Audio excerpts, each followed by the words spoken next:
Good afternoon, everybody. Welcome to Hyliion's 2023 Investor Day.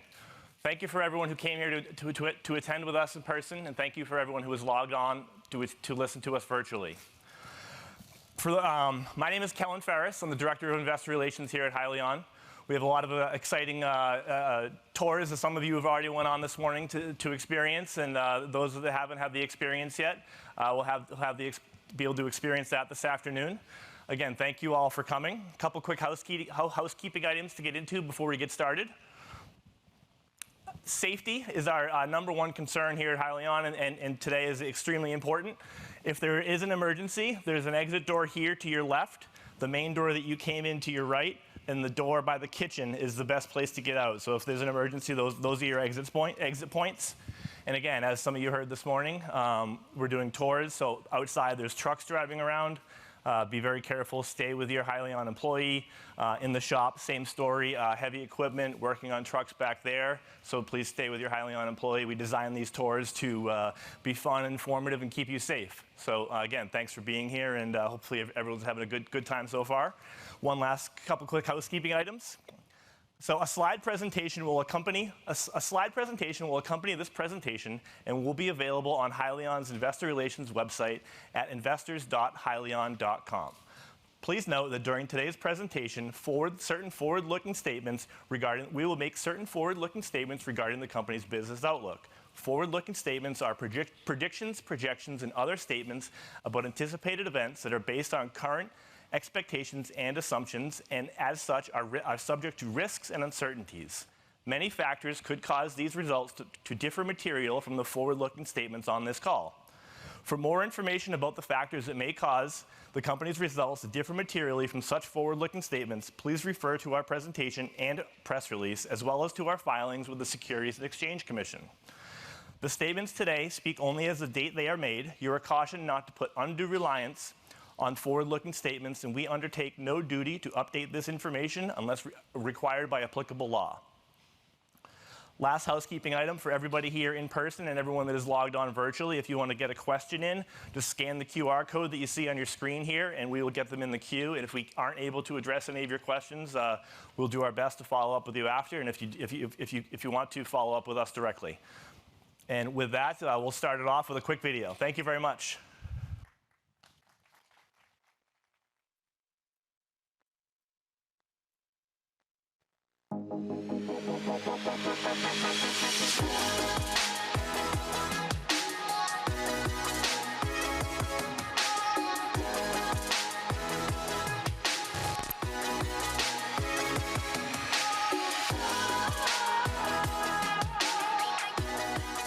We're in the process of building our first batch of demo vehicles of the Hypertuck powertrain. So this is a really big milestone for us because these are the first vehicles that are actually going to go out to fleets.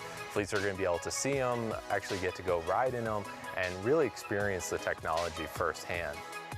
Doesn't it go pretty quietly in certain areas? Yes, you can actually, this truck actually, you push a button, it actually shuts the engine down and it runs up to 75 miles on just battery. That's important to a lot of our customers too.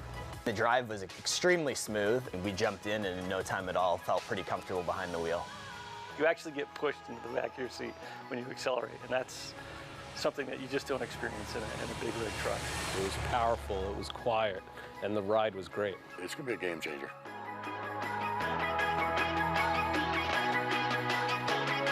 So we are in Nevada putting the latest prototype trucks through their paces, and it's about 110 degrees out here this week. And we're basically stretching the truck to its limits to see what it can do. We are in northernmost part of the United States because we want to test the trucks at every cold temp barrier. It ranges anywhere from -40 all the way up to 25, 27 degrees. And it's sunny outside, so it's pretty nice right now. We are standing here out in front of the New York Stock Exchange, and we just made the delivery of the 99th annual Christmas tree that's going up in front of the Stock Exchange. But it's a special year because this is the first time that the tree has actually been delivered with an electric semi-truck. So it's a big year for us. The Hypertuck ERX technology is going into production later this year. That's when we'll start the initial deliveries with fleets and having them run them in their operations under their own ownership. Welcome to Investor Day 2023. It's been an exciting few years of development of the Hypertuck ERX powertrain solution as we've gone from our proof of concept vehicle to A sample, B sample, and C sample trucks. All of these vehicles have gone through endless engineering and testing and validation to get them ready for start of production. Now we have an exciting announcement to make here at Investor Day, which is we have our first Founders truck, which will actually be beginning its installation process during the event.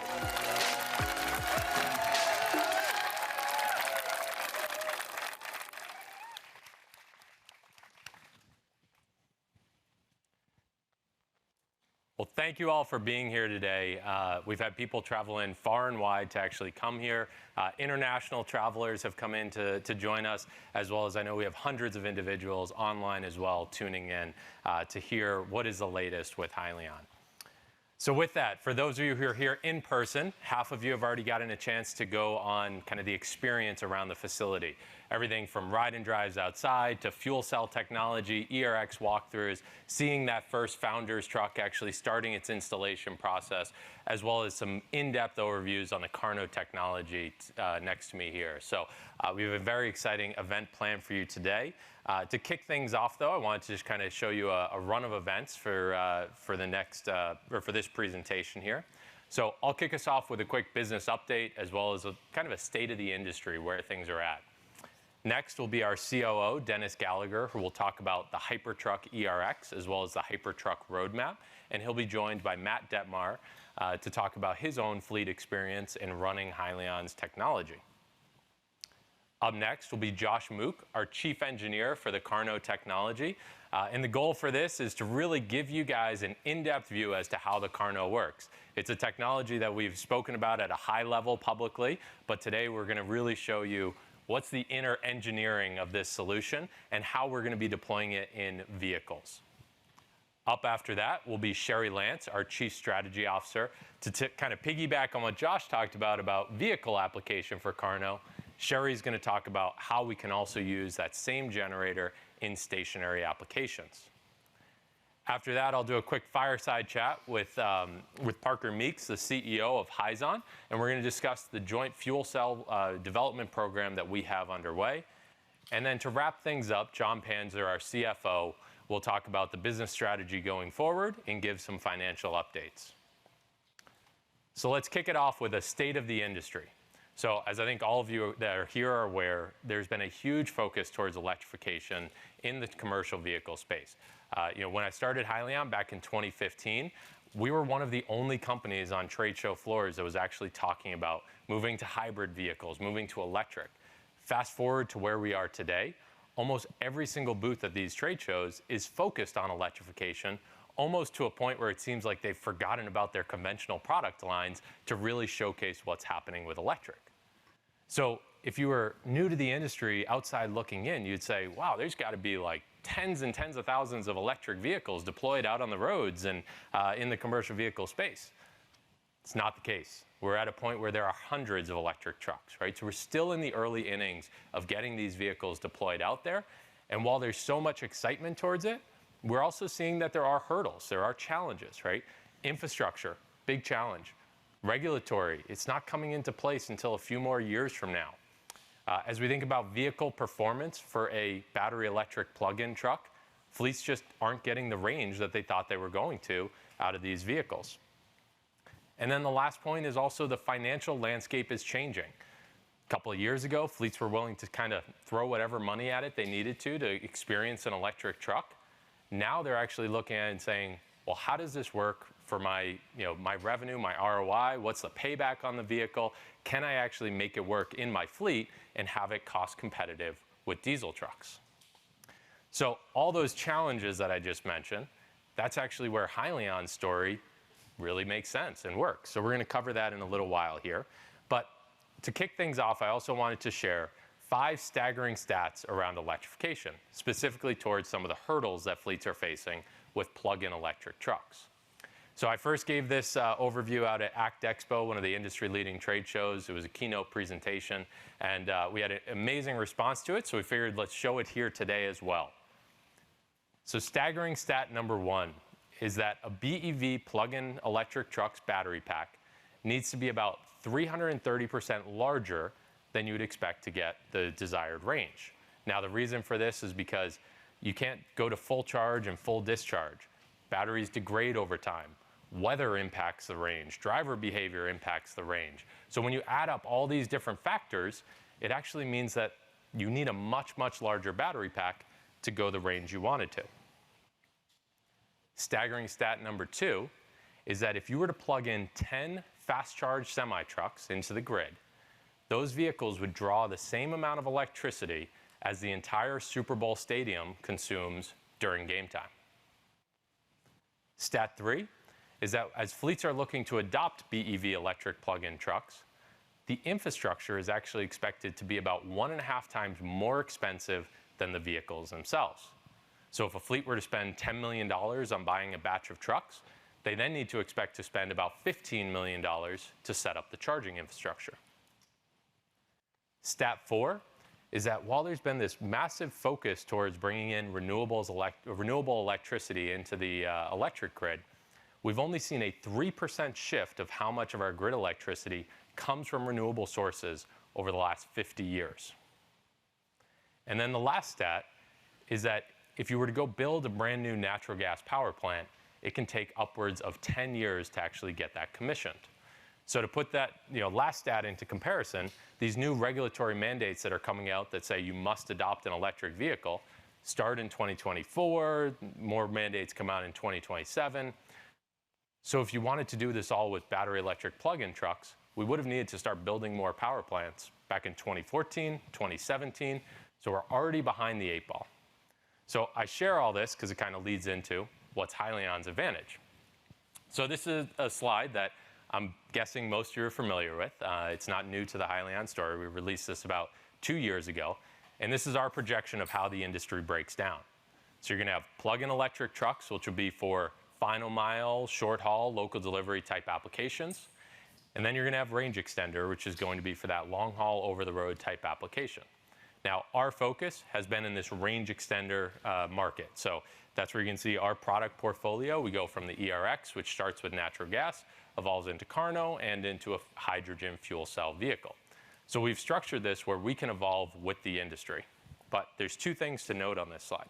So one thing we're going to be talking about today is that while this has been our focus for powertrains, we actually see that we can help solve the BEV plug-in problem as well by using our KARNO stationary unit to provide power to those charging applications.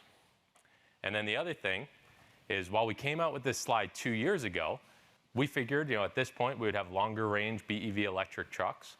The reality is it hasn't happened. Actually, as we were looking to update this slide for this presentation, we actually said, well, we should just use the same one we were using 2 years ago, because this is still the state at where the industry is at. And so that means that we're seeing that range extender electric can actually take over more of the market as well. So we're going to cover that in today's presentation.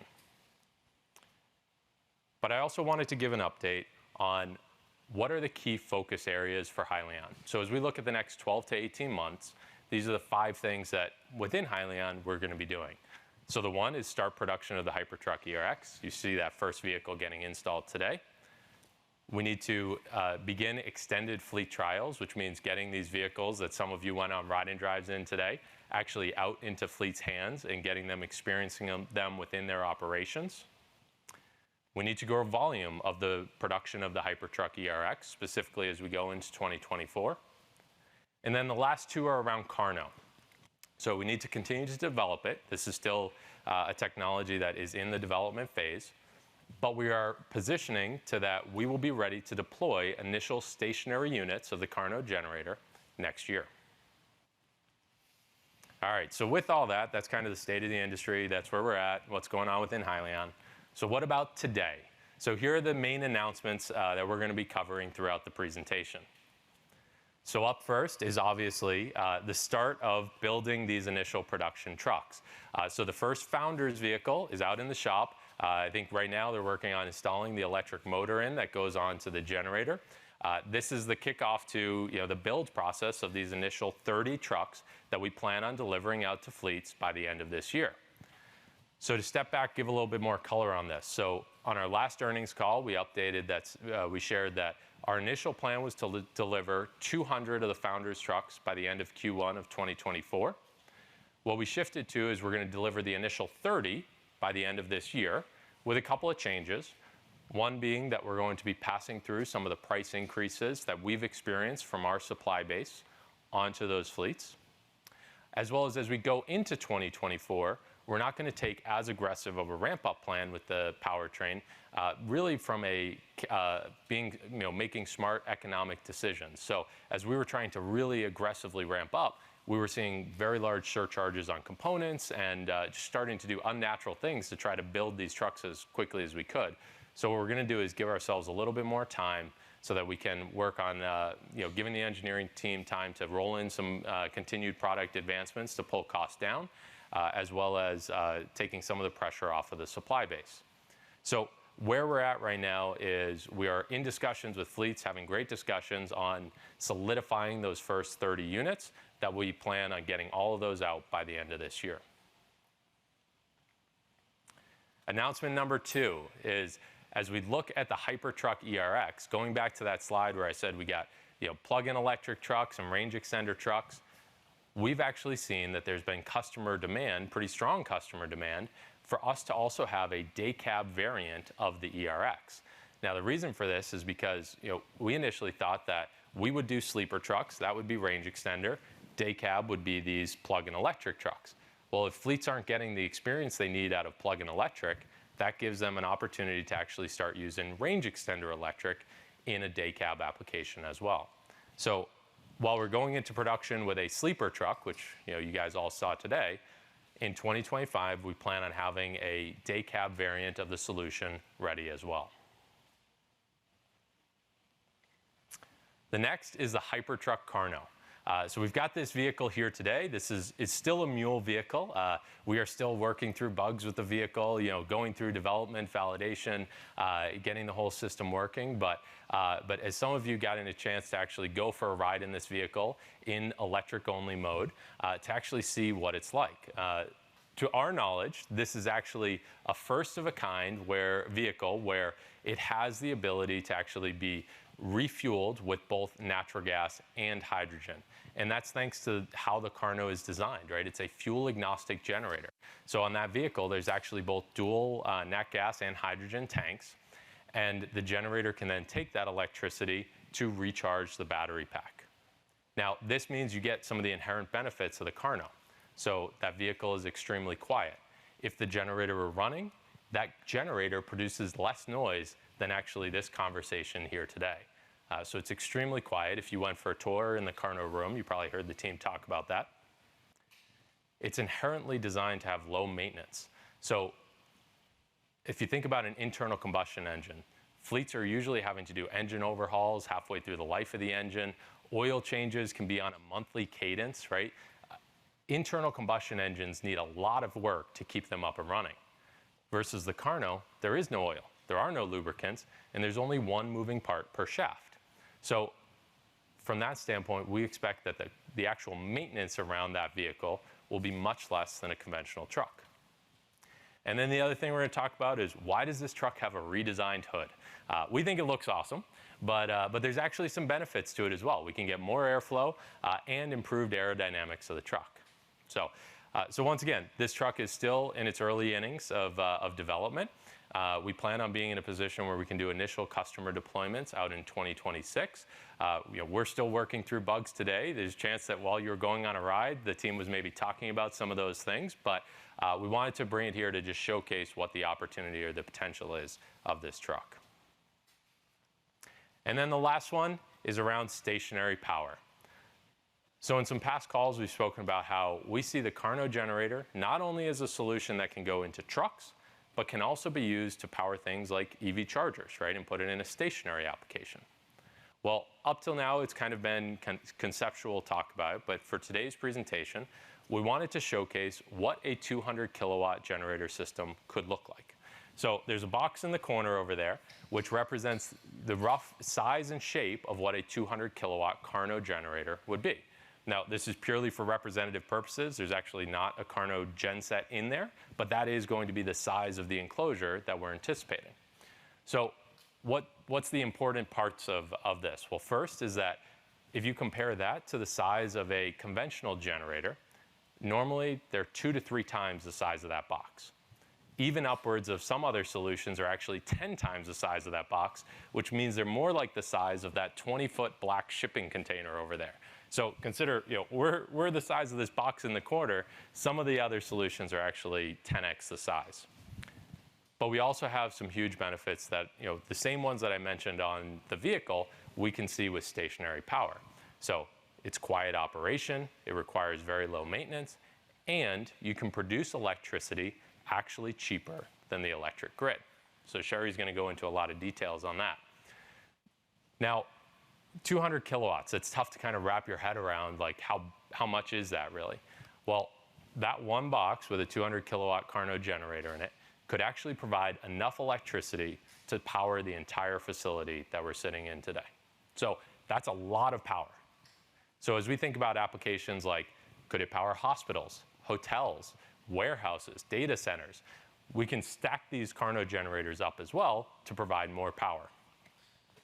So within these systems, you've got a 4-cylinder, 200 kilowatt setup. So as we think about taking this into production, we can actually use those same cylinders that we're going to use in stationary power and use those on the vehicle as well. Those are the same cylinders that you saw on the truck that some of you got to go in today.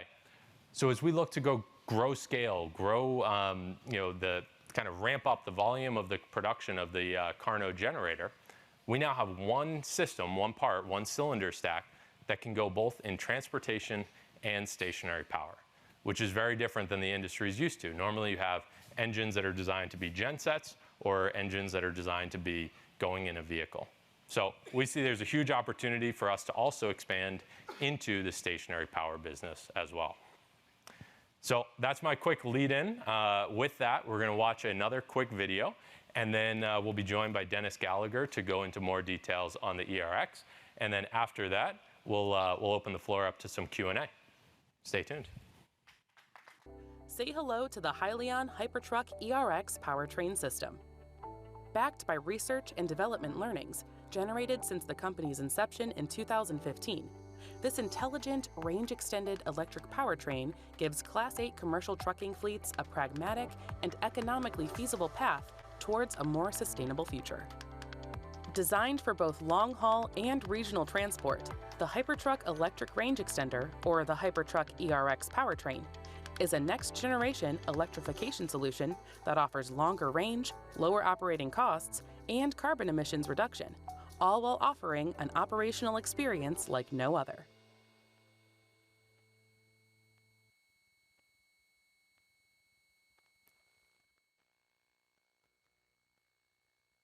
First of all, I'd like to thank our marketing team for putting together that great video, as well as all the videos you're going to see today.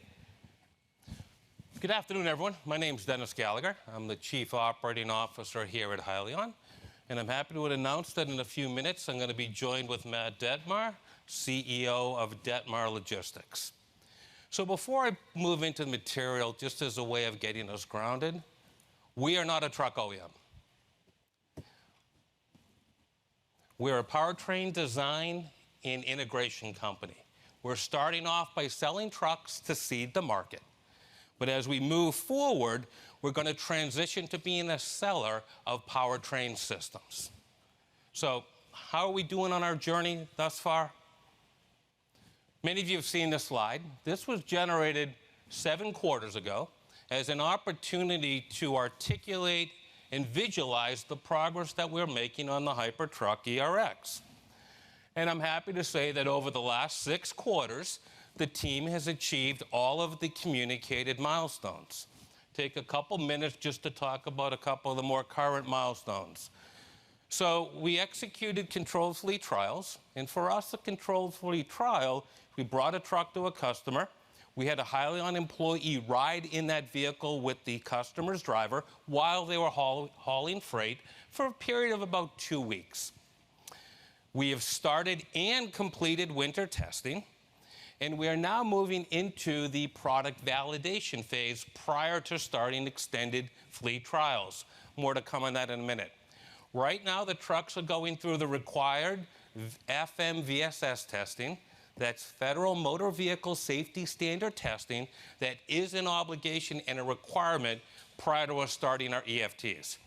As we are still in the testing phase, the EFTs are not going to happen here in the end of Q2. We're going to move into July. Right now, we're scheduling our EFTs to start the second half of July.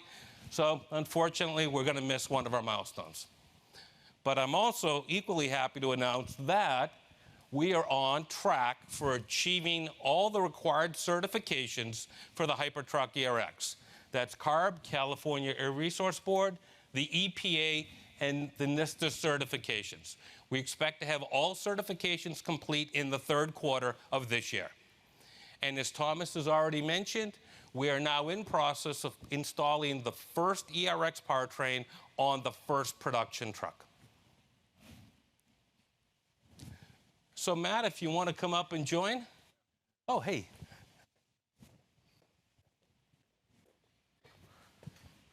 Thanks for doing this. Absolutely. Thank you. Thank you, Dennis. All right. Thank you, Thomas, and the rest of the Hyliion team. Great to be here. So, Matt, if you could just give us a little overview of Detmar Logistics. Absolutely. Yeah, Detmar Logistics, we are an asset-based carrier, primarily focused in serving the oil and gas Permian Basin with the logistics of frac sand. We have since diversified out into industrials and to regional and over-the-road freight. We're at about 130 assets today. We'll be at 185 company truck assets with about 270 trailers by the end of the year. The trucks we'll be adding this year will be majority CNG hybrids with you guys. So really excited about that. Really excited about the movement we've been making, partnering with you guys from our diesel hybrids to the CNG hybrids, and then onto the ERX in the future. Matt, you were one of the control fleet customers, right? You're one of the fleets that we piloted this program with. What was the experience for your operations? It was very positive, as you can see right here. So this is on a live frac site, as a matter of fact. When we offload sand, the gravity uses a bucket elevator to fill the silos. What people don't necessarily know more about what we do is we're doing probably 70 to 80 mile hauls on average. Most people would think that is, hey, this is a regional application. Well, not so much, because we're doing 3-4 of those a day, however much our drivers can push on their hours of service to make sure we're staying within the rule set. But you need an application that's going to be able to run those 14, 15-hour days, 15 when we're running in the Texas rule set. And you can't really get that from traditional battery electric tractors. So we had trialed this out, I believe this is November of last year. And going into these frac sites and these lease roads, the lease roads they're not like paved roads. They're pretty rough. And so this truck held up extremely well in those types of conditions. Roads were pretty rough. This is actually a really nice graded road, but it was able to go into that, go onto the lease roads, go into a tight operating frac location, go onto the belt, which this truck, very spec'd for OTR applications, was able to go through all those hurdles with no problems. And no really issues with the truck. Drivers were really excited about it, loved driving them. If you've been in the Hypertuck ERX, which majority of you've been in today, if not, you will be. The difference is pretty staggering compared to a diesel. It drives similar to a golf cart, and our drivers are, they really enjoy that, especially in the type of environments they have to work in day after day. So all in all, it was very positive, and we're about to do our second fleet control trial with you guys here very soon. Fantastic. And Matt, what are your go-forward plans for the Hypertuck ERX as it applies to your business? Yep. So currently we're working with 3 of our customers on deployments of these units going into next year. Again, we've had a lot of interest in it. That's how we came to Hyliion initially, was with the Hypertuck ERX, and again, we've had great success with the hybrid technologies. So the Hypertuck ERX, again, we're doing our second fleet control trial, and we'll be splitting that between 2 customers. And a lot of that is going to start looking at the conversations on the deployment of those. But our customers are very excited about it. They're very excited to put in their application. So we're excited to see where it goes. Matt, thanks so much. You've Absolutely. been a great partner. I'm glad you brought your team up here. Thanks. Thank you, everybody. So next round of trials. Our next set of fleet trials we're calling extended fleet trials. Big differentiator from what we did last year. In this case, we're going to effectively throw the keys to the customer. So they'll take the keys. There'll be no Hyliion representatives running in the vehicle with them. They'll take it in their operations, their driver, they'll haul freight. And, you know, we're looking at a time frame, typically on average about 2 weeks. They'll just take it, run in their operations. Doing this is important because it allows the fleet to experience the vehicle in their operation prior to making a purchase decision. And we're happy to announce that we have currently more than 20 fleets signed up for our extended fleet trial program.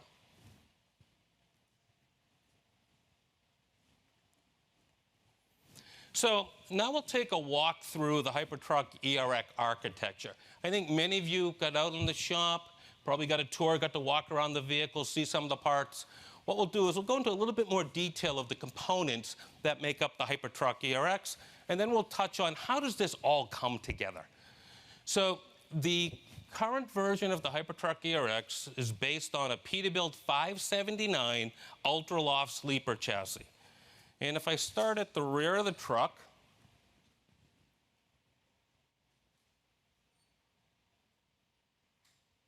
there we go. Start at the rear of the truck. We have dual Accelera by Cummins E-axles propelling this vehicle. The E-axles that we've selected are capable of 670 peak horsepower. Just by way of comparison, a typical diesel truck is somewhere in the 450 to 500 range. As we move down the frame rail towards the front of the truck, we now get to our battery packs. We have 2 LFP battery packs mounted to the vehicle. These 2 battery packs have a storage capability of 210 kilowatt hours. This is what allows us to achieve our up to 75 miles of all-electric range. Moving down, we now get to the thermal system, which regulates the heating and cooling as required for the powertrain components.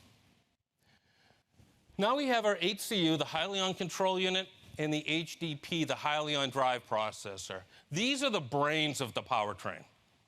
Both of these components are based on proven industry hardware, and they contain all of the proprietary Hyliion algorithms, controls, and software. Moving forward to the front of the truck, we now get into what we're calling the E-accessories. In a typical truck, many of these accessories run off of the engine belt. But for us to be able to accomplish and meet the requirements of the all-electric range of the vehicle, we needed to select components that could run off of a DC bus. So when we're in electric mode, the components we have is our E-accessories, our HVAC compressor, power steering, cabin heating, and service air compressor. Next, we'll get to the generator. So in the Hypertuck ERX, the generator is a combination of an internal combustion natural gas engine coupled to a motor. In the case of the ERX launch version, the ICE, or the internal combustion motor we're using, is a Cummins 12-liter natural gas engine. Finally, we have our co-pilot. This is our in-cab display that allows for the operator or the driver of the vehicle to select the mode of operation, but also get real-time system information while they're driving in the vehicle.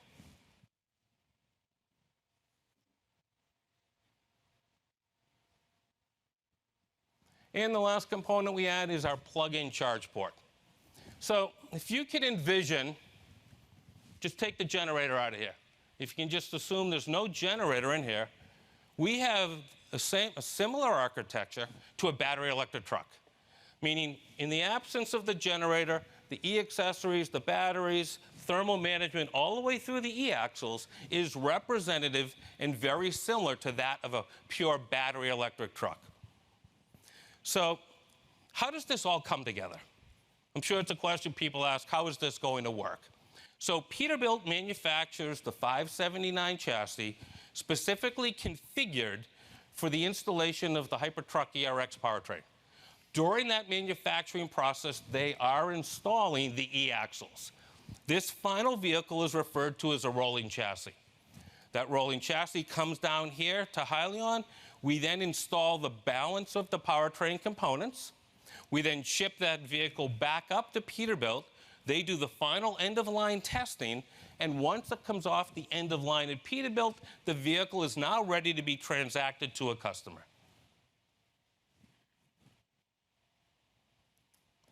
So Thomas touched on this in his opening about the roadmap for the Hypertruck. So really, in terms of just thinking about this, think of the Hypertruck as a family of powertrains, and we're changing the generator as we've moved forward. So we've engineered the powertrain architecture, including the controls, the algorithms, and the software to support multiple generator types. In the case of the ERX, it's an internal combustion generator. Then we'll move over to the KARNO generator. Then we'll move over to a fuel cell. When you're really thinking about these vehicles in this battery electric type architecture we've created, we need to think in terms of what is the source of power. Whether it's the ICE-based generator, the KARNO generator, or in the case of what the project we're doing with Hyzon, a fuel cell.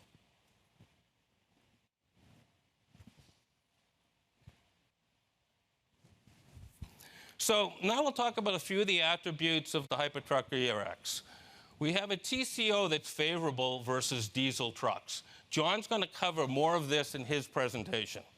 I'm going to walk through some of the specific attributes. So, as we've said and stated before, we have up to 1,000 miles of range. And that far exceeds the range of any existing battery electric trucks. We have up to 75 miles of all-electric range, meaning the driver can operate the vehicle with the generator off, have 75 miles of range. Where is that really important?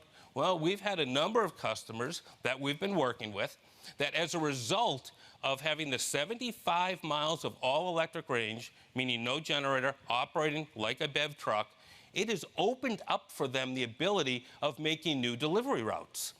Whereas in some of the jurisdictions they were operating, they'd get off the motorway, have to go in to a high-dense area, they were not allowed at a certain hour of the day to operate an internal combustion engine in those regions.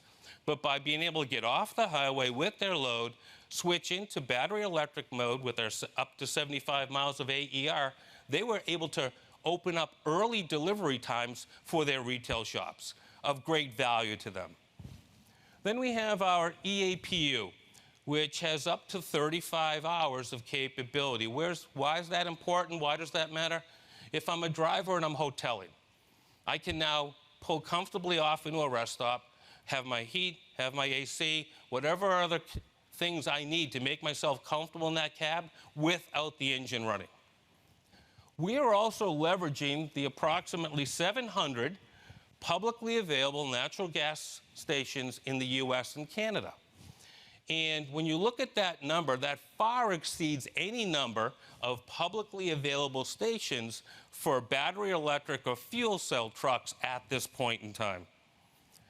One other thing about the roadmap with the Hypertuck ERX, in 2024, we're going to start the engineering work to move from the 12-liter Cummins engine to the brand new 15-liter Cummins engine, and that work will start next year, targeting a 2025 roll-in of that new engine.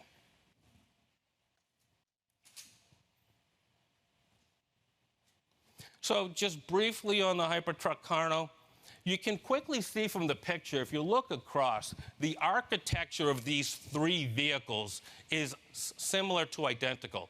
In the case of the KARNO, we had to move the thermal loop where the KARNO's mounted, so we moved the thermal in between the frame rails, which is why you don't see it represented in the image. But if you go to the far right on the fuel cell truck versus the ERX, they're identical architectures. So with our Hypertuck KARNO, it's a very low emissions, it's extremely low maintenance, high fuel efficiency, and it truly is a fuel agnostic generator. Josh is going to give a lot more information during his presentation. Hypertuck Fuel Cell, we're really excited about this program. This is a collaboration that we're working on with Hyzon to take their 200 kilowatt fuel cell, which hopefully people have seen right around the corner, and integrate that into the Hypertuck ERX platform. It's a single development vehicle right now. Happy to say that we're on track for completion of this demonstrating vehicle by the end of the year. Thomas and Parker will give more information about this during their upcoming chat. Future vision, our future version. Thomas talked a little bit about this earlier, that the next variant of the Hypertuck ERX will be a day cab. I'm going to touch on a couple of the reasons why and give a little bit more detail. So Thomas mentioned we've heard a lot from customers. And as we've been doing our VOC, or voice of the customer, over the last 12 to 18 months, we've sensed a shift over the last number of months. And that shift has been people are asking, requesting, needing a day cab solution that has a minimum of 500 miles of range. They're not going to find that with the existing battery electric trucks.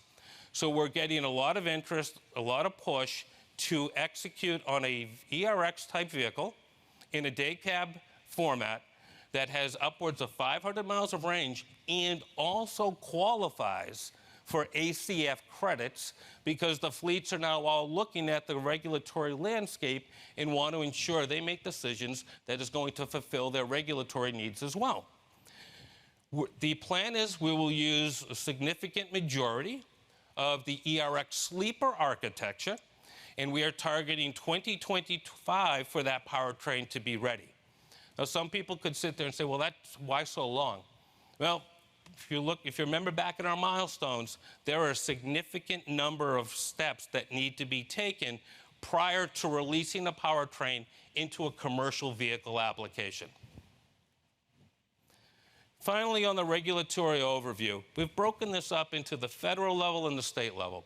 So when we look at the federal level, really we're focusing on the Inflation Reduction, or the IRA.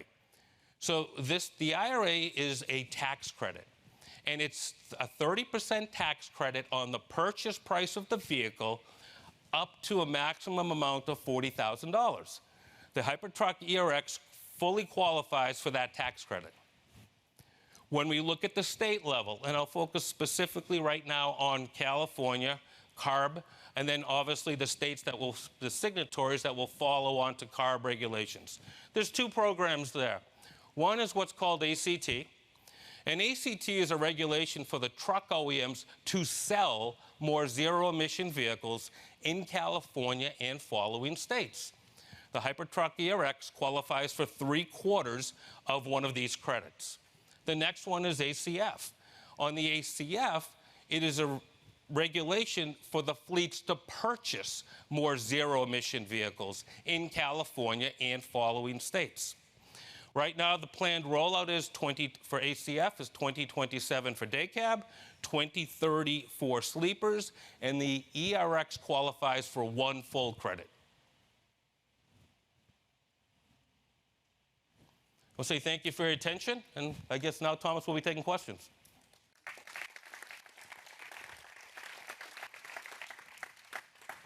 So one of the first questions we had come in was, as we've spoken with fleets about their experience with BEV plug-in trucks, a lot of the fleets we're working with have tried these trucks. What's the pros and cons, and how then do they look at the ERX? Okay, so I'll start with some of the pros first. People we've talked to, and I've talked to specifically, again, some of these as recent as at the ACT Expo, the BEV trucks that they're getting from suppliers right now, the OEMs making BEVs, are very good trucks. The truck quality and performance is not the problem. It is purely about range. They're unable to get the range. But the bigger problem that fleets have articulated to us is the challenge with getting infrastructure. Meaning, how do I get the electricity from the grid to my depot so I can plug in and charge my BEVs? So assuming you can get the states to bring the power to you, anyone looked recently what the lead times are for switchgear? You just think about this. You could get your BEVs trucks quickly. You could wait years to be able to put those trucks in operation. So having that non-revenue generating asset sitting on there a lot is a big problem, Thomas. Yeah, and we've heard this time and time again, like fleets that we're talking with are going to their utility provider and they're getting like the response of, hey, the grid can maybe provide enough power for 5 trucks, and that's it. And this is fleets that operate hundreds and hundreds of trucks out of these depots. So infrastructure is a huge issue. We'll take another question, which is around, does the ERX or the KARNO qualify for ZEV credits? And how does California work? One thing I'll add to it is maybe we talk about the ports in California as well. So The ERX, and I want to be just clear when we look at the two different types of credits, the ACT versus the ACF, because they're slightly different. On the ACT credit, the Hypertuck ERX qualifies for 3/4. So it's not given the full credit of a ZEV vehicle, but it is given partial credit. On the ACF, the one that impacts the fleets directly, in this case, the Hypertuck ERX range extender qualifies for a full credit, which is extremely important for our fleet customers and obviously for us. Now, relative to the ports, specifically in California, the Hypertuck ERX does not meet the go-forward port requirements because for the ports in California, they are driving towards a pure 100% ZEV, meaning no tailpipe. So battery electric or fuel cell trucks for the port registries or port operations in California. And then with KARNO, I think it's a question mark at this stage as to exactly how CARB or agencies like that are going to qualify KARNO, right? Because it does have the ability to run on hydrogen, but can also run on other fuels. So let's shift gears. Let's talk a little bit about testing. So we went to, you and I actually both flew out together. We went to the Laughlin, Nevada, extreme hot of hots. I think it was 110, 115 when we were out there. It was hot. To then winter testing. So you want to touch on kind of how did the vehicle hold up? Yeah, so, you know, when we did our summer, I'll start with the summer and work towards the winter. Did our summer testing, and it was a significant endeavor of the team. We brought multiple trucks out there, multiple different payloads, and really what Laughlin is known for is Davis Dam. So Davis Dam is a location where a lot of vehicle and car people go to test their vehicle under extreme heat conditions. If you can imagine, 11.3 miles at an average of about 6% grade. It's pretty steep. So you pull an 82,000 pounds up that in 110, 115 degrees, you're going to exercise the truck. So it was a great experience for the team, great learnings. If you don't mind, we had a little side bet. Wasn't sure if all the trucks would make it back. We're happy to announce that all trucks performed well, and all trucks made it back under their own power. So the testing went well. We exercised our thermal systems. We exercised our powertrain, our e-axles, our electronics. A lot of great learnings that continue to get rolled forward into the vehicle. Winter testing is always broken up into segments. And the reason for that is when you do winter testing, which is really to complement cold chamber testing, which you can do at any time, cold chamber testing is very effective for testing unique or specific components.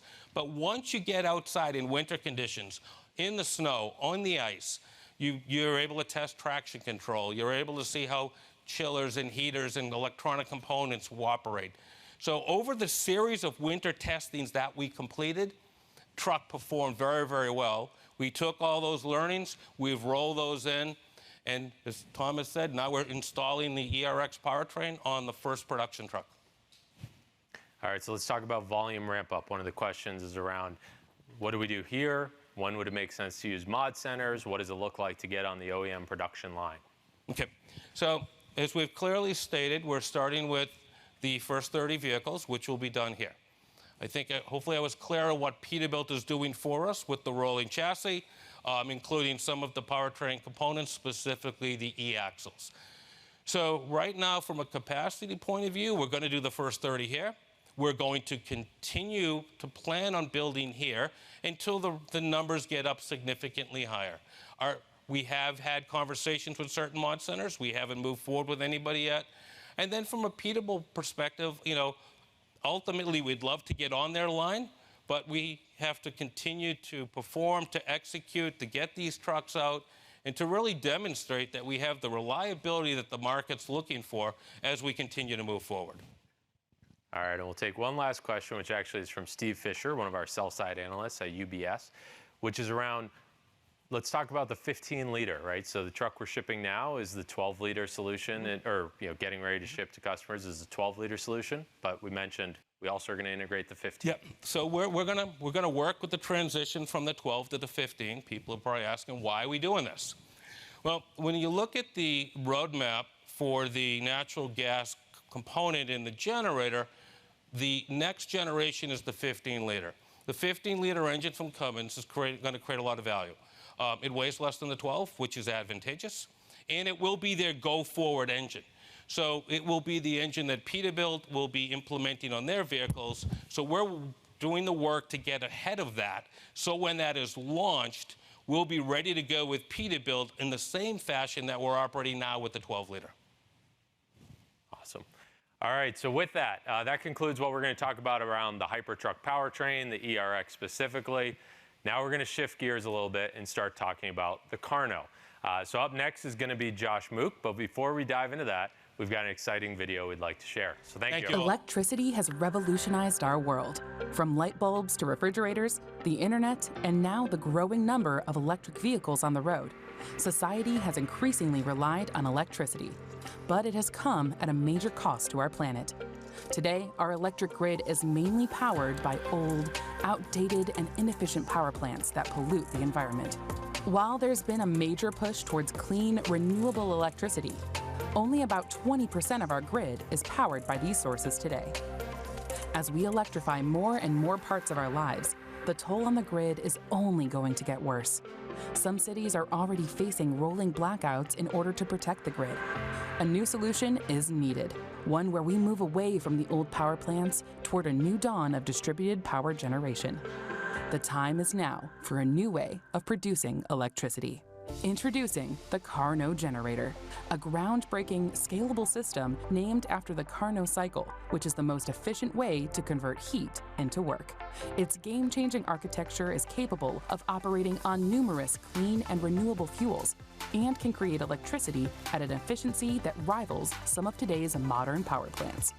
With emissions benefits at the core of its design, the KARNO generator can be deployed in areas where power plants historically couldn't, powering vehicles, EV chargers, schools, hospitals, commercial buildings, and even our homes. Imagine being able to produce your own clean electricity right outside your house at a cost significantly less than grid electricity, shifting to the KARNO generator as your primary power source and only utilizing the grid as your backup power supply. The KARNO generator allows us to rethink where electricity can be made. The question is, why hasn't this been done before? Because the technology didn't exist until now. Much like electric vehicles weren't possible until battery technology advanced, the KARNO generator wasn't possible without the breakthrough of 3D printing or additive manufacturing. Unlike traditional subtractive manufacturing, which removes material, additive manufacturing uses computer-aided design software to precisely join material layer upon layer. This allows for production of complex parts that couldn't have been made before, while offering simplified fabrication and reduced waste. The KARNO generator is built on years of development in aerospace engineering, heat transfer, and additive manufacturing technology. Its inherent design is efficient, scalable, and low maintenance. When it comes to efficiency, the KARNO generator is expected to deliver nearly a 60% thermal efficiency, while also offering exceptional power density. With a modular and scalable design, the KARNO system can be customized to meet specific power needs, enough to power anything from an EV charger to an entire hospital. With only one moving part per shaft and no oil or other lubricants, the KARNO generator requires minimal maintenance and produces very little noise or vibration. The heart of the solution lies in emissions reduction. By leveraging Hyliion's proprietary flameless oxidation reactor technology, the KARNO generator can seamlessly run on over 20 fuels, including hydrogen, natural gas, propane, gasoline, and even fuels like biodiesel or jet fuel, and is able to offer over a 90% reduction in NOx emissions as compared to traditional internal combustion engines. When running on fuels like hydrogen and ammonia, the KARNO generator will produce zero carbon emissions. All these benefits make the KARNO system not only a perfect power source for the grid, but also for vehicles like Class 8 commercial trucks, where efficiency, maintenance, and emissions are key factors in successful fleet operations. Century after century, technology breakthroughs have revolutionized almost every industry, and now is the time to transform electricity generation. Efficient, scalable, and environmentally sustainable, KARNO technology has limitless potential to power the world and meet our collective energy needs for generations to come.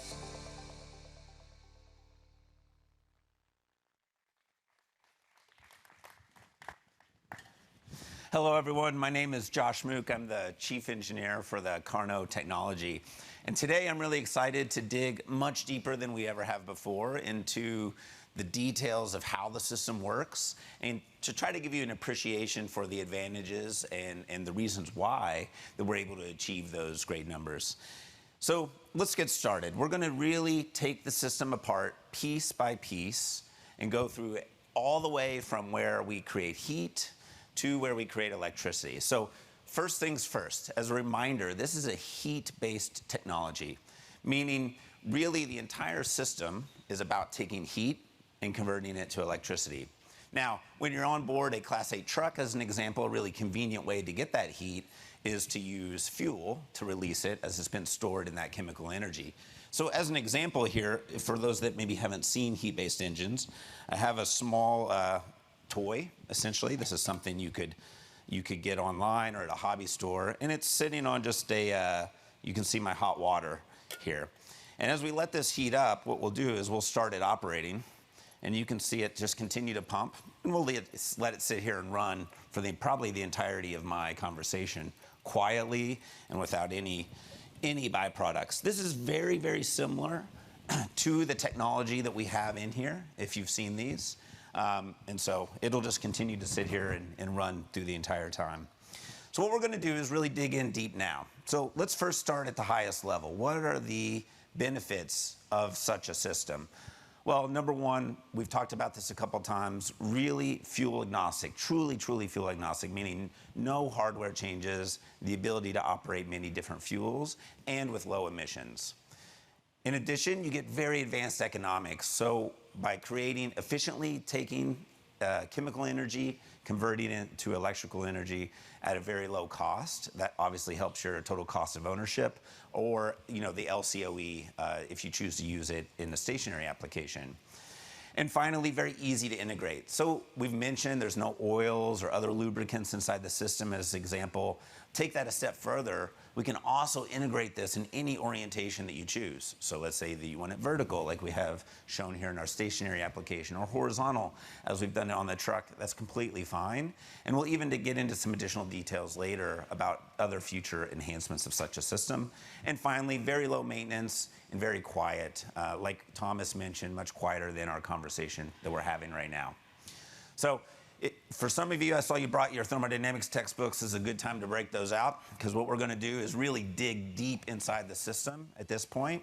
And we're going to start where we create that heat. So we're going to cross-section one shaft. And for those that have maybe gone through the room, as an example, and talked to the team, one shaft is able to produce about 50 kilowatts of electricity. So on this shaft, we're going to follow the air of both air and fuel through the system and see how we both create that heat and transform it into electricity. So number one, the dark blue stream that you see here on the screen is air. So we're pulling air from the outside world. And what we're doing is we're first sending it through a series of heat exchangers. And these heat exchangers, we call it the recuperator, is picking up a lot of what otherwise would have been waste heat from maybe the exhaust process, or that couldn't be leveraged as part of the initial run through the cycle. And we're actually recapturing it inside the system as to not lose it to the outside world. Second stream is this white stream or light blue stream you see above my head here. That is going to be our fuel.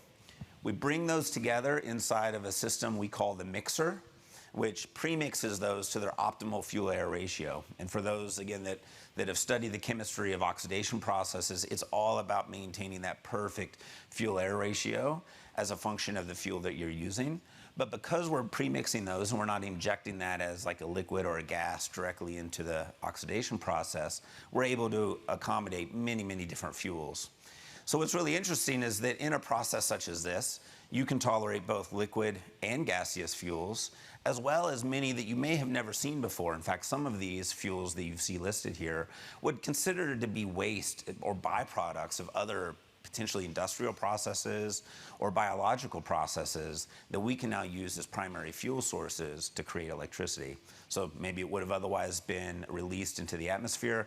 We have the opportunity to now capture that and use it to our advantage. So let's keep digging deeper. So now that we've pre-mixed the fuel in the air, now we're going to start the oxidation process. And that happens inside this area where you see, we call it the reaction chamber. So inside of there, what we're doing is we're releasing that chemical energy into heat, and we're doing so in a very slow rate in comparison to like an internal combustion process. In fact, if you sort of compare those two processes, we have 10 to 20 times longer to complete that chemical reaction than you would see in like an internal combustion process. You couple that with the preheating that we did through the reactor as the air comes in that we talked about earlier, and you can achieve extremely low emissions because we're not creating radicals or other partial chemical reactions through here that would then result in greenhouse gas emissions, as an example. So let's keep digging further, and then we'll circle back to some of those emissions numbers and what we can achieve. So now that we've created heat, you can see here it actually enters and makes contact with the hermetically sealed portion of the system. And so in this case, we just need to move that heat from where we've released it, from this chemical energy, and we need to move it inside. And we do that, as the video announced, with additive manufacturing. And I hope that folks have been able to go into the room and see some of those very complex parts. We'll maybe dive into some of those a little later. But we're able to capture 95% of the heat that we generate and move it inside the system. Once the heat's moved inside the system, which is here shown in red on the screen, you're essentially expanding a trapped gas, or heating a trapped gas, which causes it to expand. It applies force on this piston, which moves it to the right-hand side, your right-hand side of the screen. And then we'll get into the steps afterwards. Finally, the heat that we couldn't capture on the first go-around exits through the system like we previously described and is able to be recaptured before it's exhausted. So what's in that final exhaust product compared to maybe a conventional internal combustion application? So in this chart, I've got a few different really important compounds. So we've got CO2, CO, and NOx. And across the top, we've levelized all of those at 100% for like a diesel internal combustion application. And these are all without any sort of after treatment. So these are all back-to-back from a comparison purpose. So those are all levelized at 100%. Now with the KARNO system on either natural gas or diesel, you're going to see a pretty significant reduction in CO2. That's primarily due to either the carbon content in that fuel or also the enhanced efficiency of the system. You just need to use less fuel to get the same power output. But then you see extremely dramatic reductions, 98, 99% compared to the baseline here for things such as carbon monoxide and nitrous oxides, which are really important for us to keep low from an environmental perspective and are also heavily regulated. Finally, when you're running on hydrogen, you eliminate the carbon out of the fuel altogether, and so we're able to bring both of those numbers to zero while still maintaining very low nitrous oxide emissions, which has traditionally been very difficult in hydrogen applications where they will oxidize because of the higher temperatures involved. So really, really huge benefits from an emissions perspective compared to sort of our baseline today. So let's keep moving. Now we're going to zoom out into the entire system. And as we look at the entire system, the reactor and the heater that we just talked to, you're going to see two of those on each side. And if you remember, we said, hey, that gas is going to expand. That gas is going to then push that piston to the other side. And then what you can notice is there's an equal and opposite system, essentially opposing and working in harmony with it to then push it back at the appropriate time. So these two systems run 180 degrees out of phase with each other, and that's what causes this piston motion back and forth. We'll get into a minute how that creates electricity, but let's finish the thermodynamic side of the equation first. If you watch the gas that's being pumped, it goes through the heater, and then it's also moved into this outer section here that you see sort of rapidly changing between blue and red. That is a regenerator system. And so again, many, many layers of heat capture in that system, where we're able to recuperate all that energy for use on the next cycle. Finally, any little bit of heat that we couldn't pull out at the end of the day goes through exits the system through what we call the chiller, which will be traditionally connected to the cooling loop of the vehicle or potentially a heat capture loop for the stationary application. As the piston moves back and forth, you'll notice in the center we have our linear electric machine, which is directly coupled to our pistons. On that linear electric machine, you have magnets moving within a series of coils, and that's what creates the electricity. So we can zoom into that a little bit, and you can see here. So there's no, if you think about a traditional engine where you've got,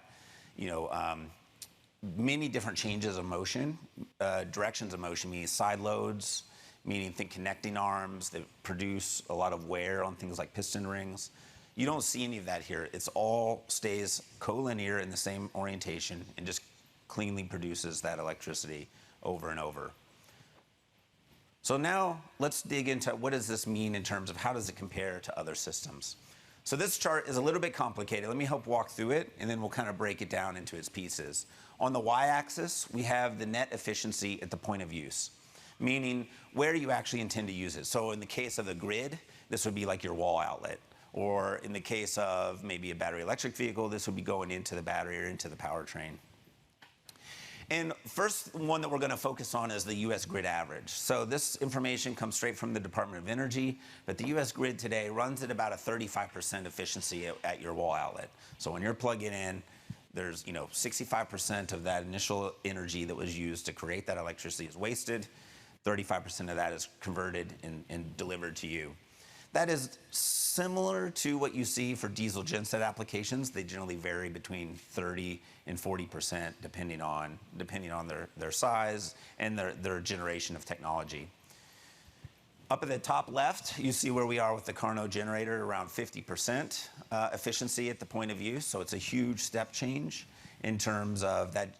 We don't look at this as incremental. We look at it as sort of jumping to a new technology S-curve, if you've heard that terminology before, which sets a new bar for electrical efficiency. Finally, let's move all the way to the right, and just to give you a sense of scale, this is logarithmic, my x-axis here, which is the output.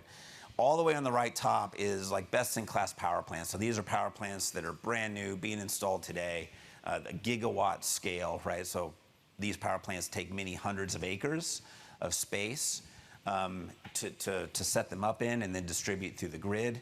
And you're seeing that the KARNO generator system is creating electricity essentially the same efficiency as those.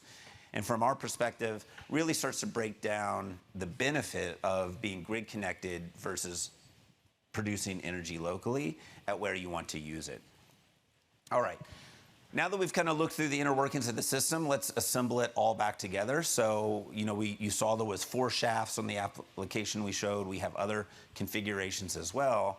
But you may think, hey, when I bring all this efficiency and these other benefits to the table, I must be losing on maybe life or maintenance or noise, but that's not the case.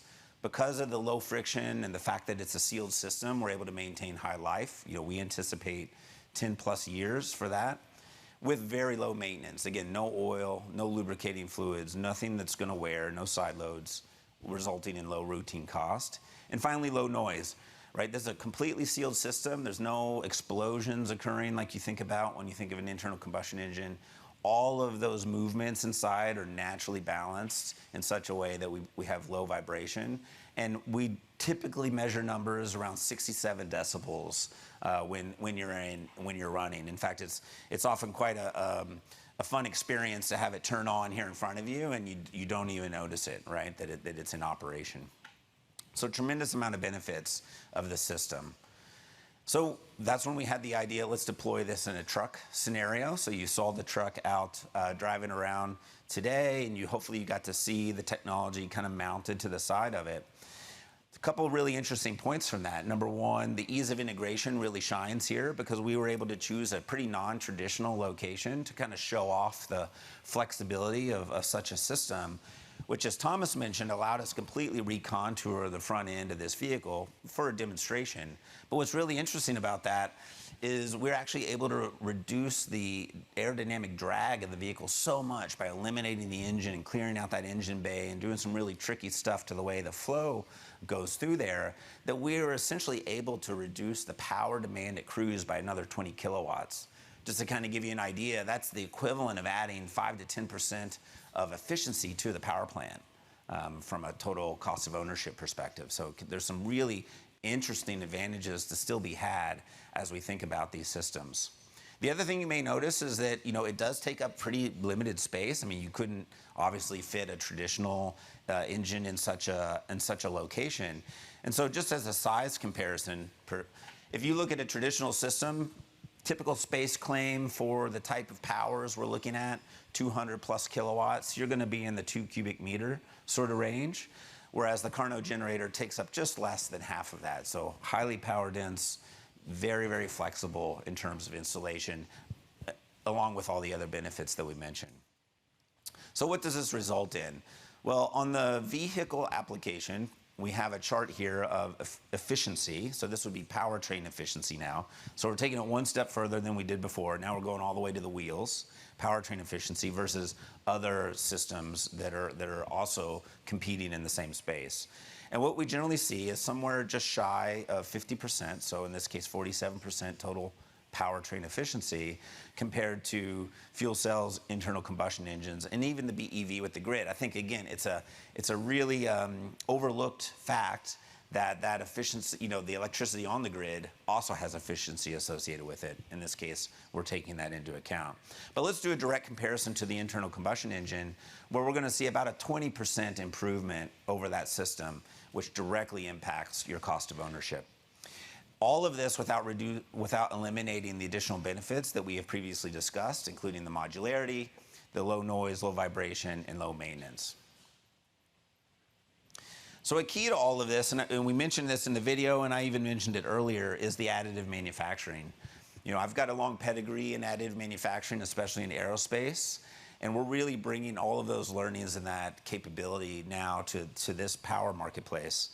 And from a design perspective, it completely eliminates the restrictions that have been traditionally put on engineers and designers for what's even possible. If I would have gone back just a decade ago and said that we were going to achieve 95% heat capture in our heater, which is the picture that's shown here, textbooks would say that's not really feasible, right? The manufacturing technology to do that is not possible. But now today, and hopefully you've seen some of these parts, and I have one up here just for show, the number of passages and the complexity that we're able to achieve in here as a single piece, right, is staggering. We often say this is, the simplest, most complex components that you ever see, because it is just one piece, totally computer manufactured, but in a most complex shape. The other interesting bit about the additive manufacturing process compared to traditional manufacturing processes is how we build it from a supply chain perspective. So a couple things that are really interesting. Number one, you can have distributed supply chains. They don't all have to be co-located. It's not like a foundry where I'm going to invest $1 billion in a single building, and then that is sort of a landmark that is going to stand the test of time. We can build these not only in a distributed nature, but also as we need them. So from a capital light perspective, as you need more capability, you grow more capability, and you continue to do that over the years as you have great success. The other really benefit, which aligns perfectly with what's really important to us here at Hyliion, is the near zero waste. All of our raw material is essentially powder. Any of the powder that we do not use, actually solidifying it, making the components, we recycle and reuse as part of the process until we use almost 100% of it. This keeps our costs low, but it also keeps any of our waste streams very minimal. So we're not having to worry about those, re-entering a waste stream or needing to remelt those, as an example. So additive manufacturing has really changed in the game, especially for heat engines that rely on this level of complexity and heat transfer to get the job done. Finally, the last thing I want to hit on is the future. So we talked about the modularity of the system, the benefits of the system, and now you've seen how we make it, so it's sort of made piece by piece, and then those are assembled.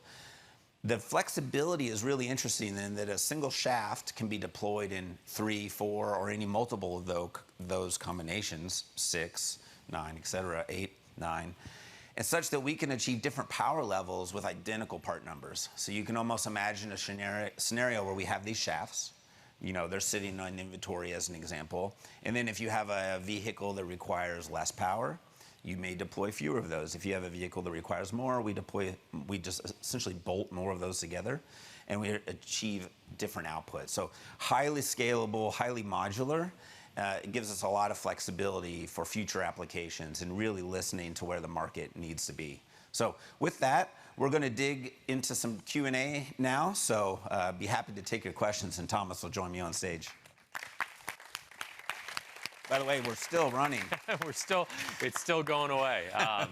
So right after this, we'll take a pause to let everyone use the restroom, grab a snack, grab a drink. So a couple of Q&A questions. The first, which I saw a bunch of questions coming in on, are emissions and how is this going to be treated, because it can be run on hydrogen. Is it going to be qualified as a zero emissions? Now, I'll kick it off, hand it to you then. Yep. So as you saw Josh express, there will still be a small amount of NOx. Now, laboratory equipment is needed to actually sense it. I think you guys have run CARB's standard sensors that they put in a vehicle. They read 0. They read 0. So it's still a question mark, how is this going to be treated? But maybe you can talk about how does our emissions on hydrogen compare to a solid oxide fuel cell? Yeah, so very similar is the bottom line, right? So this oxidation process that we go through does produce very small amounts of nitrous oxide, as you mentioned. I think you bring up an excellent point. You know, it usually requires lab-grade equipment to actually sense it. But you'll find that it's almost comparable, like for like, from a parts per million standpoint to that of a solid oxide fuel cell. So, you know, today I would say regulators, you know, to be fair, it's new technology, so they haven't figured out how to treat that yet, and we're working through that. But from a like-to-like emission standpoint, very, very similar. Yeah. One question we got from Donovan here from Northland Capital is, I think you said BEV infrastructure is about 1.5 the vehicle cost. How would the KARNO compare? And is that on an all-in basis? And so, I'll kick this off. So, you know, what we were saying is the vehicle, so BEV plug-in truck costs, and then infrastructure. You know, if you spent $10 million on trucks, batch of them, then you probably need $25 million total for trucks and infrastructure, right? What our goal is that yes, this is going to be more expensive than an internal combustion engine. I think, you know, based on all the benefits, that's no surprise. But we are not seeing that we're getting to that sort of levels of cost, right? This is not, you know, one thing to just level set on. I mean, additive manufacturing has come an amazing way in the last decade, a lot thanks to Josh's work when he was at GE. But, you know, it's getting to a point where now we can make this cost competitive. It will be on the higher end of what internal combustion engines cost. But, you know, this is not going to be, we're expecting it to come in less than where fuel cells are at from a cost standpoint. So we think we're in a box that this makes a lot of sense for a fleet to adopt it. And then because of the efficiencies that we're getting, it can actually make sense over the long term, even compared to an ERX or a diesel truck from a cost standpoint. Yeah. Yeah.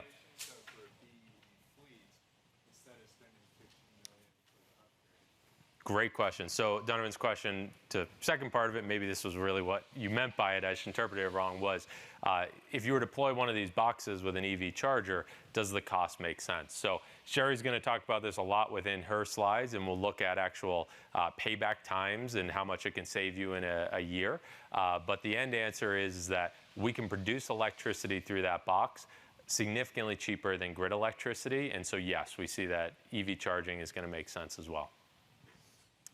All right, so question that towards KARNO, will the truck have a charging port? And maybe that's a question we should cover on all of the Hypertruck. Yeah, absolutely. So today the answer is yes. I mean, I think Dennis showed we have a charging port. I think the second part of that question, which is really interesting, was, you know, could you anticipate vehicle to grid applications, right? And I think that is something that is certainly being looked at because of the cost of the electricity that can be produced, which is so advantageous over other grid technologies. I think it really opens the door for that. And so something I think Cheri will dig into a little bit more as well, but we certainly see that as a potential. Yeah, you could almost see our truck pulling up to charge another BEV plug-in electric vehicle, right? You need a charge, and, you need a call. And it would be cheaper than plugging into the grid.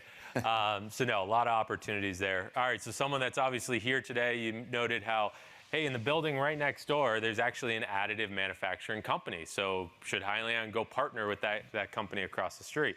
Well, maybe that tees up. Why don't we talk a little bit about plastic additive versus metal additive? Yeah, so plastic and metal additive are two different worlds. They're both additive technology in the fact that they build layer by layer.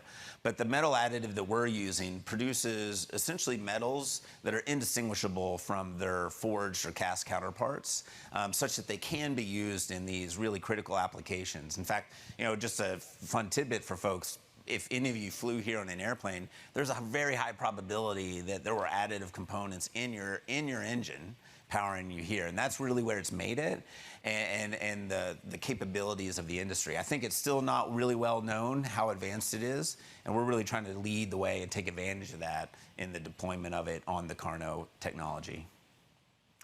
One of the questions we have is around if a OEM were to start adopting the Hypertuck powertrain solution, I assume kind of an online type of an installation, how does it look when you go from ERX to KARNO to fuel cell? So I'll kick it off. What we've done is we've designed it where we want this to be kind of generator agnostic. Parker and I will discuss this a little bit here in a little while when we talk about fuel cells, but we want the software integration to all be the same. Many of the components like the batteries, the thermal systems, the e-axles, that stuff doesn't need to change as we go from one to the next. So as an OEM is looking at adopting these solutions, our goal would be that if they've already started adopting the Hypertuck ERX, then it's a natural progression into the other solutions as well. So one of the questions then maybe as a second is, well, what do you do about this hood? So maybe we can talk about, you don't need the hood, but you can use the hood. You don't need it. I mean, it's a technology demonstrator, right? It's to show what's possible and to start to maybe open some eyes for designers and engineers of the future to think about, well, hey, if I don't need to stick with the way it's always been done or maybe where it was always located, what could this mean to the entire system? But yeah, we're seeing huge benefits of potentially taking full advantage of the ability to install maybe your power system in a non-traditional spot, which we're trying to showcase on the truck. So one of the things you mentioned when you were giving your overview is around not needing to go spend $500 million on a manufacturing plant. So let's talk about one of the questions around how do you scale additive 3D printing technology, and maybe you can give an overview there. Yeah, it's sort of machine by machine, right? So the machines are quite good today, and they're continuing to improve, right? They're still sort of on the Moore's law of speed and cost. And so what you see is each machine kind of has a certain output that it can produce on a daily basis. And as you scale, as your demand increases, you essentially deploy more and more of those. And so we see that it's a very economical way to scale, from an upfront cost perspective, but also from a long-term perspective. As the technology continues to also improve, as you're scaling, you can take advantage of that. And so from a capital standpoint, it allows us to stay capital light while also taking advantage of this distributed supply chain possibility. All right, last question we'll take here is just around, as batteries get more powerful and efficient in the future, will the scalability of bolting on KARNO units allow the units per truck to be reduced? Yeah, so the units per truck, I assume they mean like KARNO generators, shafts, right? How many right? shafts, is really more a function of I'll say the mission of the vehicle, right? So if the vehicle's going down the road, let's say it's mostly a cruise type mission where you're traveling down the road at some speed, some weight, that's gonna set how many kilowatts you need to sustain that. That's really what sets the number of shafts that you need. The battery is really there as an intermediary or to give you that all-electric range. And then as well, when we're doing like hill climbs, right, both of those can send their electricity straight to the power or to the wheels to get that boost in power. So I would say it's more about these other benefits, like we talked about the hood as an example, where we're getting a huge reduction in power. That allows us to reduce our power more so than battery technologies. And to piggyback on that, so the truck that many of you rode in today, the Hypertuck ERX, that has a 75-mile capable battery, up to 75 miles. I think Dennis mentioned that's 210 kilowatt hours. we don't need that much storage capacity on the truck. Actually, we can get away with a much, much smaller battery, but the reason that for the Hypertuck ERX, we're doing a up to 75-mile range vehicle on BEV or electric mode is purely because of regulations. That's what allows you to qualify for 75% of that ACT credit. So we do see a world as we go forward with KARNO, as we go forward with fuel cell as well, that we could actually make the battery pack much, much smaller because we don't really need that size of pack to get the same performance out of the truck or to have that drivability for over the road. If you want the 75 miles, you need the bigger battery pack. So with that, we'll take a 10-minute break. So we'll regroup here at 35 past the hour, so at 1:35 for those here in Austin, and we'll dive into a little bit more about stationary power applications. Thanks, everyone. Get things kicked off again. Up next is Cheri Lantz, our Chief Strategy Officer, to discuss more about how the KARNO can be used in stationary applications. Good afternoon, everyone. Really great to have you all here. So now that you've gotten in deep on the inside of the KARNO technology, I want to talk about the stationary market. I think Thomas and Dennis and Josh have alluded to it a little bit, but it really is an attractive market that we think we can address with the technology. So let's start with the context we're in.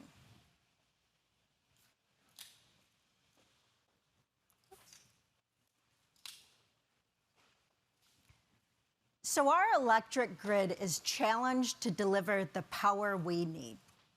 Our demand continues to grow, and on a hot day like today in Texas, we're asked often to conserve our electricity use, and we're reminded that we're vulnerable. The electric grid is vulnerable to rolling blackouts because we continue to push the demand. At the same time, renewable sources like solar and wind are coming online, and they're helping curb emissions. So we love it, and we encourage it to go as fast as it can. But it also challenges the grid, because by nature, it's transient power. And so it's sometimes available, sometimes not available, and it becomes more complex to match the supply and demand of electricity. And finally, with EV charging, so the electrification of vehicles demands a lot from the grid. You heard Thomas state in his opening that this is a big challenge for fleets who want to electrify, is to get the charging they need. Well, it's also a really big ask for the electric grid because it demands instant power wherever and whenever charging is needed. So if we're to scale up our electric grid in the traditional way, in a centralized way, it would take a long time. It would be expensive. And it may lead to overcapacity in any one place. So the way we see it, you need to start producing more of that power that you need right where you need it. And that's distributed power generation. Enter the KARNO stationary power gen unit. So as we've shown, as you see those of you with us in Cedar Park, we've got our KARNO stationary power gen unit off to the right of the stage. It's a relatively small unit, so about 6.5 feet wide by 8 feet tall. And within that package, we're able to deliver 200 kilowatts of power. So that's enough, as we've talked about, to power a Class 8 heavy truck. It's also enough power to support a whole neighborhood. So inside that package, you see we've got our 4-shaft system along the left. We've also got all of the accessories, so the radiator, the fan, so thermal management, fluid management, all of the electronics that we need to deliver usable electricity from this unit. And the KARNO delivers the same benefits that you heard Josh talk about for the technology itself, and you heard Dennis mention related to the Hypertuck KARNO. Those same attributes deliver a really differentiated solution to the stationary power gen market. In particular, when we talk to business owners about self-generation of power, there's a few detractors that come up. The few that is probably the ones that I hear most are the footprint required, the space claim, the noise, and the maintenance. So we've talked a little bit about the space claim. It's a much more compressed version of power generation. When we think about noise, so if any of you have a backup generator on your house, and you happen to have been so lucky to be standing near it when it booted up for its weekly or monthly health check, it's extremely loud. So it's a whole lot louder than that 67 decibels that Josh was mentioning for the KARNO unit. Additionally, maintenance. So ICE engines, internal combustion engines, everyone knows that they require regular maintenance. There's a whole service industry around it. So we need oil changes, we need fuel filters, seal checks, seal service, and overhauls to those engines. So you really need to, the idea is that you'd need to staff up a whole service department to kind of run your self-generation operation. So with KARNO, we can change that dynamic, and we can offer a road to self-generation of power that's quiet, that's modular, that's low maintenance, and it feels easy, like the grid. We also believe that the KARNO will deliver electricity at a cost that is lower than the grid. So in stationary power, we talk about levelized cost of electricity. And on the left-hand side, you see the levelized cost of electricity for the KARNO, which includes all of the capital costs, to the question earlier. It includes the capital cost, it includes the fuel cost, and all of the operating requirements. And it spreads that across the life of the unit. So at average natural gas costs in those shown states, you can see the range of the cost per kilowatt hour via KARNO. Now on top of those green bars, the white bars are the average electricity rate in those same states. Now the difference between the KARNO green bar and the white electricity rate, that's what we call the KARNO spark spread. It's an opportunity to create value through self-generation. And that KARNO spark spread varies on average across states. So if you look at our map, the dark green states are where we see the biggest difference. So California and some of the Northeast states. However, we do see a KARNO spark spread across all of the states. Additionally, the average is always imperfect. So there are individual situations, contracts, hours of the day, situations where people are running much higher than their average rates. And in fact, in conversations we've had to spec out early deployment units, all of the numbers we've seen have been well above the average. So we see a large economic opportunity here for operators, particularly where the spark spread is high or where they don't have access to power. So with KARNO, we expand our addressable market. We can now reach a whole set of stationary power users. So I've listed 5 of them here. These are 5 that have really compelling cases with our KARNO stationary unit in its current form. EV charging, renewables matching, peak shaving, waste gas, and prime power. And I'm going to walk through each of these briefly, just to give you an idea of where we see the value. So first, zooming in on EV charging. So to meet our vision for electrification of mobility in the US, requires us to ramp up EV chargers, so fast DC and commercial L2 chargers, 7-fold between now and 2030. And when we talked with operators, Their biggest challenge is getting the power they need behind their chargers. On average, they're getting quoted 1 to 3 years to connect them to the grid. And in fact, some of them are getting quoted numbers of 6 or 10 years, where the grid is particularly constrained.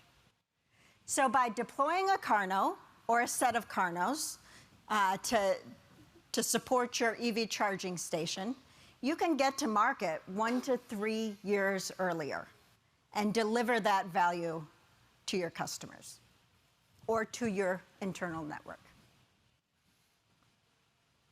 The second one is renewables matching, and we talked a little bit about how renewables are growing. The challenge with renewables is that they are not available all of the time. So with the installed capacity that we have for solar and wind in the US, currently productive time is only about 25 to 30%. So in order to deal with that today, they oversize capacity in adjacent supplies, or they backstop with batteries and store that energy. Now, NREL has done a study and looked at what does it cost, how economic is using a battery for this storage to deliver my electricity. And they've estimated 35 cents per kilowatt hour. Now, if you flash back to a page or two ago when we were talking about the KARNO cost of electricity, for a New York commercial operation, that's more like 9 cents per kilowatt hour. So we believe the KARNO is a more economic way to match your renewables. And the third use case I wanted to talk about is peak shaving backup. So that map I shared with the shades of green, that was all at an average fuel cost and an average electricity cost. Reality is that those can vary quite a bit. And with peak, during peak load, we see charges 2 to 3 times that average rate. At the same time, commercial operations are often investing in backup power to solidify in the case of an outage. So a grocer looking to protect their food from spoiling in an outage, or a hospital who has to keep life-sustaining equipment up and running in the case of a shutdown. Imagine if instead of just holding these assets idle and waiting for their chance to save the day, you could integrate them with the grid and smartly control when you're running from the grid and when you're using your KARNO. In that way, we think customers can solidify their power and also minimize their peak charges. Next is waste gas electrification. So waste gas is produced through biological methods, so landfill gas, also through industrial processes, chemical processing. In the US, 280 billion cubic feet of natural gas are either flared or vented because they're waste products of an operation. If instead of just flaring that, we put it into a block of KARNOs, we could produce 30 billion kilowatt hours of usable power. At average grid rates, if you can offset an electrical spend with that, that's worth $4 billion. That is just additional value opportunity from waste. And finally, as we really move towards distributed power generation, KARNO has a meaningful role to play, purely economically. Also, not purely economically, also other valuable benefits, but on economics alone, you can make the case work. So we've shown you an example here. So we're looking at New York again, just for simplicity. But at 17 cents a kilowatt hour, which is their average rate for commercial operators, comparing that to the cost to produce with KARNO, about 9 cents a kilowatt hour, Operating at 80% for your prime power, that's reasonable. That'll save you over $100,000 per year per KARNO you have deployed.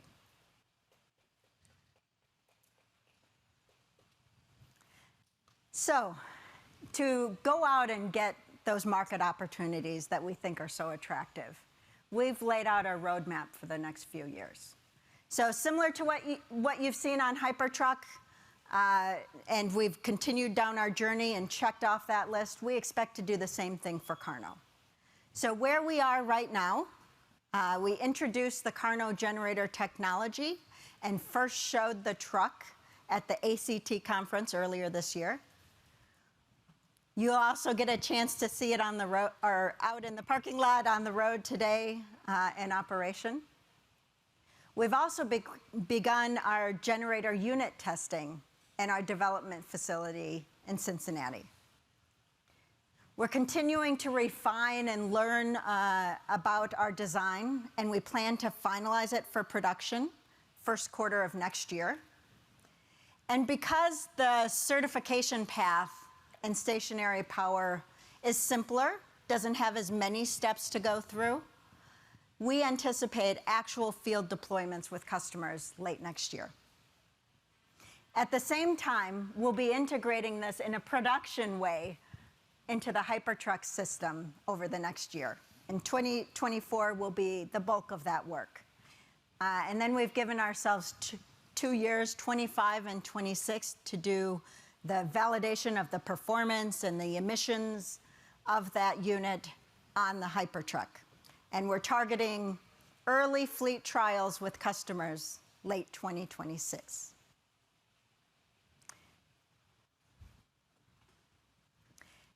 So everything we've talked about so far is related to the initial release, so the 200 kilowatt model. From there, we expect to expand into both bigger and smaller formats. So on the bigger side, we anticipate a large KARNO, starting at 2 megawatts and even stacking those. This will be more suited to industrial and utility type of sites. Given the power density of the KARNO, we can fit that 2 megawatts in a 20-foot shipping container space claim. We think that creates real advantage. On the other side of the spectrum, we can also envision a small KARNO. So sized at 10 to 25 kilowatts, this has in its target the 140 million homes in the US. So we think in a smaller size format, they'll appreciate the same benefits of solidifying their power, of peak shaving where they've got high rates, and potentially moving into things like combined heat and power, which is an opportunity to pull more heat out of the back end of the system.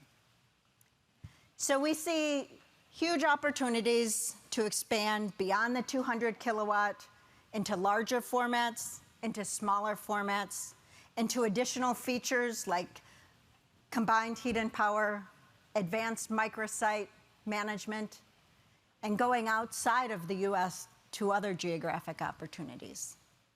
And we look forward to checking in with you and talking about our progress as we move forward with the roadmap. Thank you.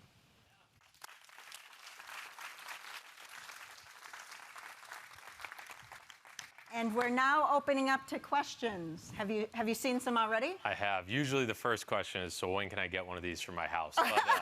But that's to come, as Cheri mentioned. But to start things off, there are a few different questions around, well, have we actually started talking to EV charging companies? And if so, what's their response? Absolutely. So we have been talking to customers quite a bit. EV charging operators are extremely excited about a potential unlock here. So getting the power they need is really stalling what they want to do as far as their expansion plans. So we're getting into the details. We're talking about how we'd set it up. You know, do we put it at the front of the stall? Do we have a block of them in the back that's shared? We're working through all of those details, but I can tell you they're very interested and see a large opportunity there. Another question is around, well, how long does this thing actually take to start up? Like if we say go, when do we start getting electricity out of a startup cycle? So we get electricity very quickly. So seconds to power, we'll get to our highest efficiency over time, but seconds to power. And then who are the likely buyers? Is this utilities? Is it end customers? What are we thinking? So there is a long supply chain, or there's a varied supply chain, I'll say. So right now, we're talking to EV operators themselves. We're talking to engineering firms that are setting those up and looking for a solution to that power gap. And we're also talking to business owners who would like to power their operations. So all of the above. And then who are the closest competitors to having something like a KARNO technology? So I think who competes today is traditional generators. So that's usually diesel, small backup generators. And that's why I brought up some of the detractors we see today. Now, there are a few upstarts that are looking to produce with cleaner fuels. But what we've seen so far is that the format of that can be much larger and the economics not quite as attractive. So one of the things we've discussed, not a question necessarily, but is around like, well, why hasn't this been done before, right? Like, why doesn't every warehouse have a power plant out back, or hospitals, or EV charging stations? And the reality is there's not really a solution that can, one, give you that efficiency that Josh spoke about earlier. I mean, put that in comparison, like we're starting to play in the same ballpark as the world's best power plants, from if you eliminate all the line losses from that power plant to the end location, now we're getting to efficiencies that can rival that if you just make the electricity locally, versus these normal diesel engines, natural gas engines, as you saw, have a much lower efficiency. But then the thing that I personally think is the number one issue is maintenance, right? If we have a building like this, like we don't really want to be maintaining a generator out back, and I think that's absolutely. I mean, I think that's why the grid is loved, is because it's easy. So you plug in and you get the power you need. And I think there's a hesitancy to step into the business of having to run a power plant, which is what it feels like when you look at historical or today's offerings.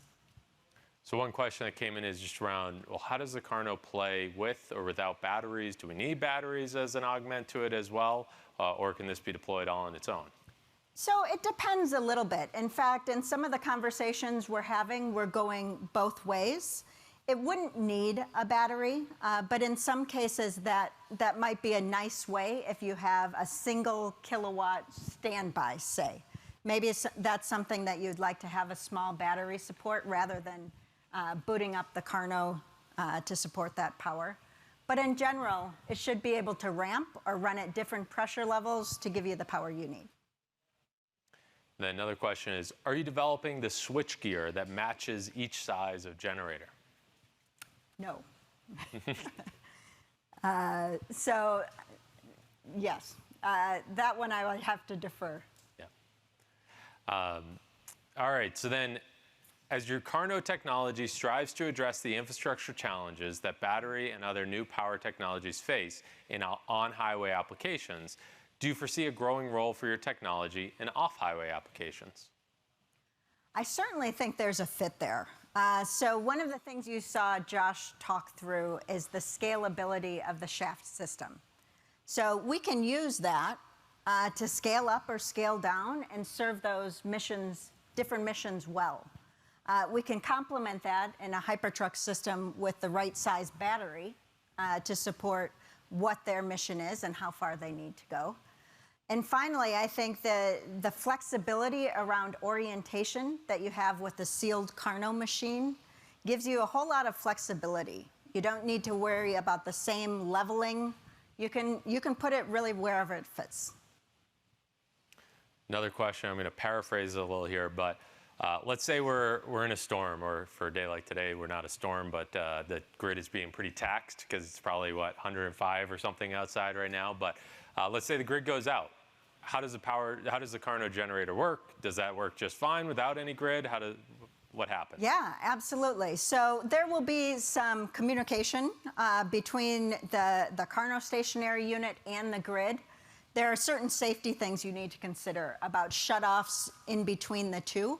But the vision is to seamlessly move between such that you can have smart on and smart off to understand what's going on in the environment and switch on when you need that power. All right, and then I think last question here we'll take is, let's talk a little bit about Hylion's IP around this generator. Maybe even go back to, this is something we acquired out of GE, approaching about a year ago now, and what does that look like?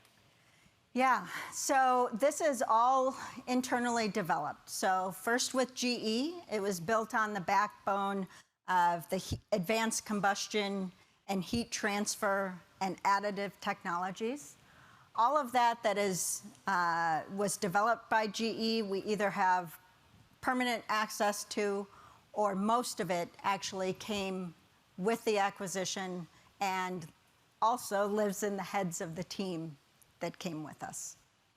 So I think IP protection, or protecting or sustainability of the differentiation of the technology, I think comes from physical IP, so actual IP that's protected out there, and also just the expertise that we have.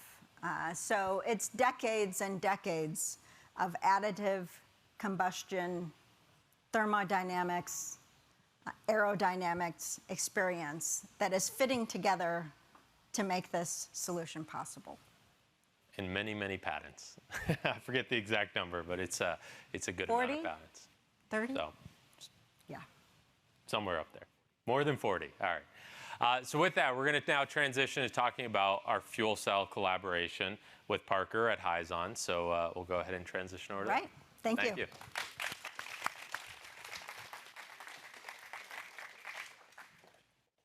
All right, so I think we got some slides to show that have a little bit of a look and feel of what this truck is starting to come together and be. But to kick things off here, Parker, welcome. Thanks for joining us today. Thanks for having me. You want to give a little overview on Hyzon and what you guys do? Glad to. Well, thanks again for having me here today, Tom. It's an exciting day, and at Hyzon, we're glad to be a small part of what you guys are doing here. So Hyzon's core is proprietary in-house design, development, and manufacturing of high-power fuel cell systems. And that fuel cell system development goes all the way back to the MEA, the membrane electrode assembly, which if you haven't heard the walkthrough that Mark from Hyliion's giving on our fuel cell system, it's great and goes through the basics of what a fuel cell is. That's being done today, focused on high-power fuel cell systems. And that's where the core of what Hyzon is. That IP goes back to 20 years of development. And we're focused on bringing that 200-kilowatt single-stack fuel cell system to commercialization at our Chicago area plant. We believe that trucks are ready to be commercialized now, and that's why we're focused on putting the first fuel cell truck together with our friends here. So when we initially put out that roadmap of, starting with the ERX, then going to KARNO, at that point I think we were just saying fuel agnostic, and then eventually to fuel cell. We didn't know who we were going to work with on the fuel cell development. We knew fuel cells was not in our portfolio. It wasn't something we were going to do. But we spent a long time doing a full market deep dive research, figuring out who had different solutions, which ones really made the most sense. One of the things that really stood out with Hyzon is the fact that you guys actually can power a truck off of one stack. So you want to share a little bit more about how that differentiates to the competitors in the space? Sure, and to start, I'll orient folks to the basics of a fuel cell. So a fuel cell is made up for ours with hundreds of single cells. That cell, starting with the membrane electrode assembly, is where the power happens. It's an electrochemical process where hydrogen combines with oxygen from air to create that power. So to create high power density, you need an MEA, which has been developed to produce high power density. We have IP that does that. The single cell has basically a frame, a plate that holds the MEA called for us, it's a bipolar plate. So plates are often either graphite or metal. Ours is a hybrid, it's graphite and metal. Each side is different, right? So that in all graphite or an all metal plate, each has their advantages and disadvantages. Our hybrid approach takes the best of both. And then finally, stacking that up in hundreds of cells, that stack design, the ability to do that at 250 kilowatts as a stack, that the balance of plant around the stack consumes 50 kilowatts, leading to a 200 kilowatt net system. That design and the ability to use one stack with one set of BOP is a significant edge. And so what that leads to is, most fuel cell trucks out there use two complete systems to get to around 200, 240 kilowatts of power. Class 8 trucks need that kind of power in a fuel cell application. With only one stack and one set of BOP, we're about 30% less weight, 30% less volume, so it fits in better. And versus two of our 110 kilowatt systems, it's about 25% lower cost to manufacture.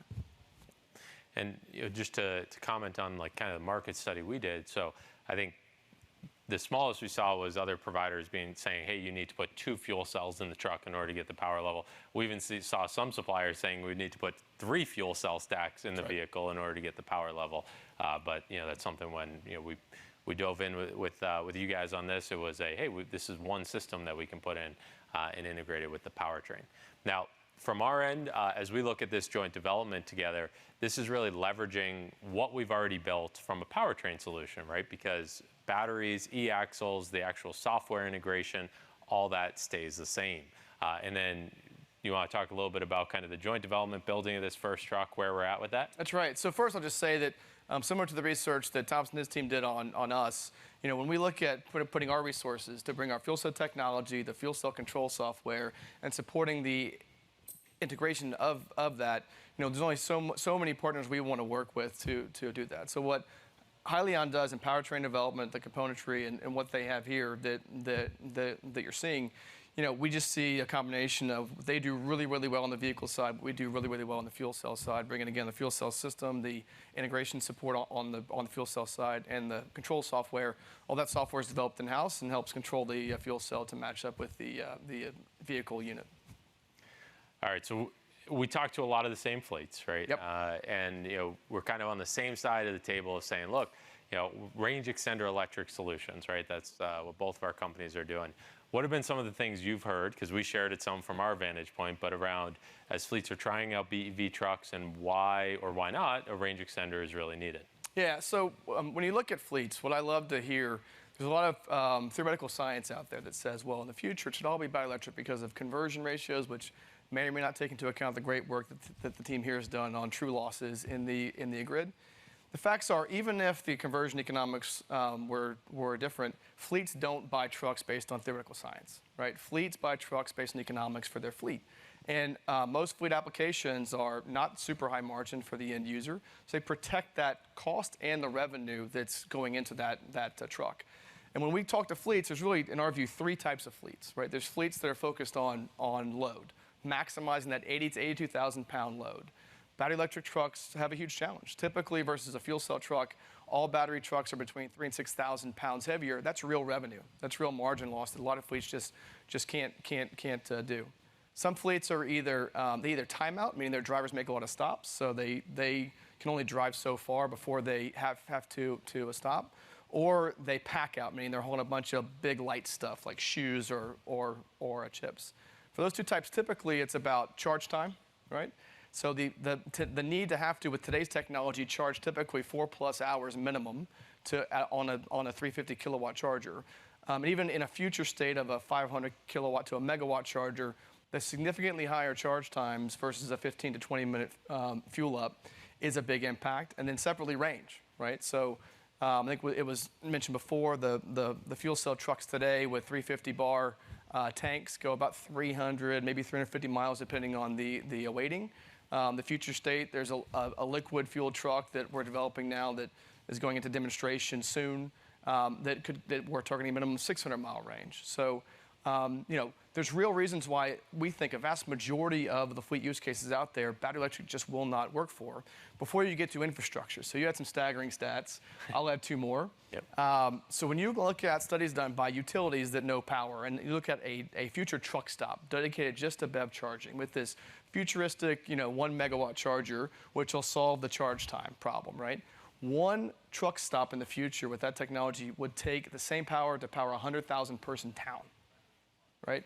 And then beyond that, and when you talk about real commercial application, one of our competitors, a very large manufacturer, told a story at a conference recently. They sold 300 all BEV trucks to a customer on the West Coast, right? Customer's excited, want to go get chargers together. They go to the local utility to say, let's get chargers permitted for those 300 trucks. They said, you can have permits for 19 trucks.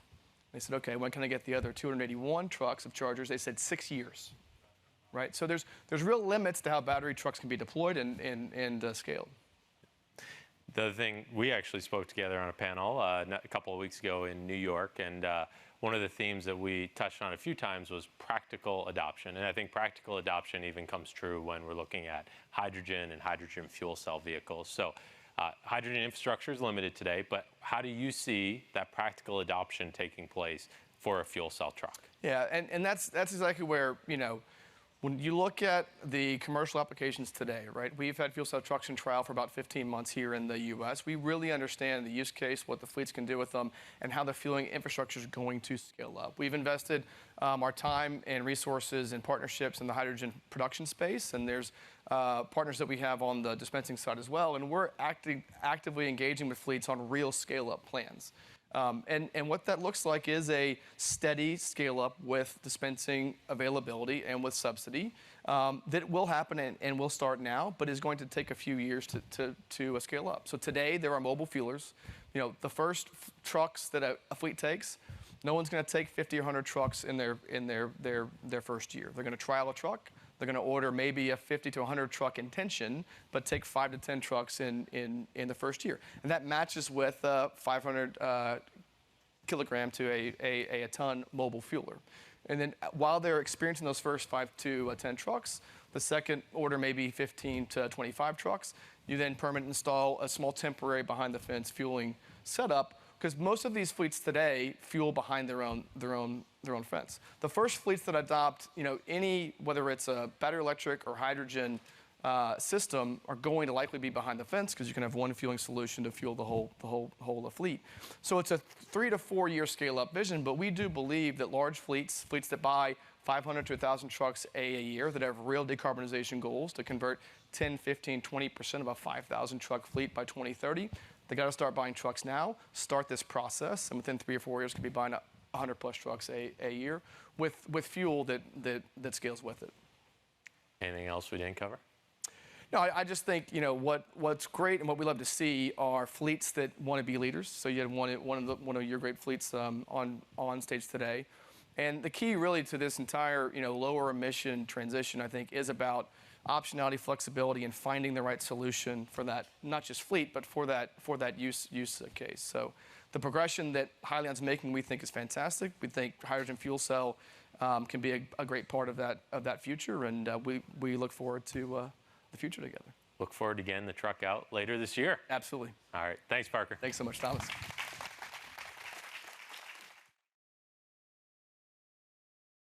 All right, so up next is Jon Panzer, our CFO, who's going to talk a little bit about our strategic path forward here and some financial updates.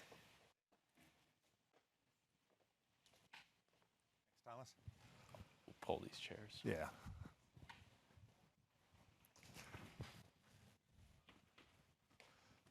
Okay, good afternoon, everybody. Glad you all could make it. I'm Jon Panzer, Chief Financial Officer, and as CFO, I'd like to thank you again for all coming today and all the people that are online.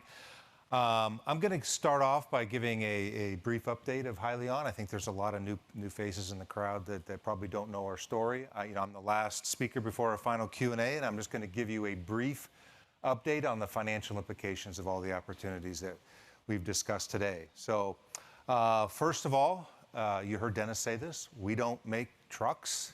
We make and integrate powertrain systems, and I think you heard that loud and clear today, as well as our KARNO system. That differentiates us from a lot of others in our space. We are an asset-light company. In fact, if you look around this building, this is our primary asset. If you have a chance to tour it, it's a beautiful building. We can assemble trucks here, but our long-term goal is not to build trucks. That's not our core competency. Others like Peterbilt, that's what they do, and we just integrate our powertrain systems that you've heard about today into those trucks. We also have a facility in Cincinnati. That's where our KARNO team is at. It's also very asset light. They have some additive printers and engineering technology there. So also, if you've been following our story, you know that we are well capitalized. At the end of last quarter, we had $385 million of cash and investments on our balance sheet. And I'll go through that a little bit more and tell you how we expect that to help us. I think another thing, if you've followed our story, if there's one takeaway from what you've heard today, is the transition from fossil fuels like diesel to clean transportation technology is not going to happen in one step. You just heard Parker and Thomas talk about the challenges with battery electric trucks, whether it's charging or range, whatever it is. We have fundamentally believed since the beginning of this company that the transition, there's going to be a transition, and fundamentally every step in that transition is going to include an onboard range extender to recharge the electric batteries. And you see that beginning with our natural gas range extender, which we're starting to produce the first truck today, or assemble the first truck, through the KARNO system, the KARNO generator, which can run on fossil fuels or clean fuels, and then ultimately a fuel cell truck like what Hyzon has presented over here today.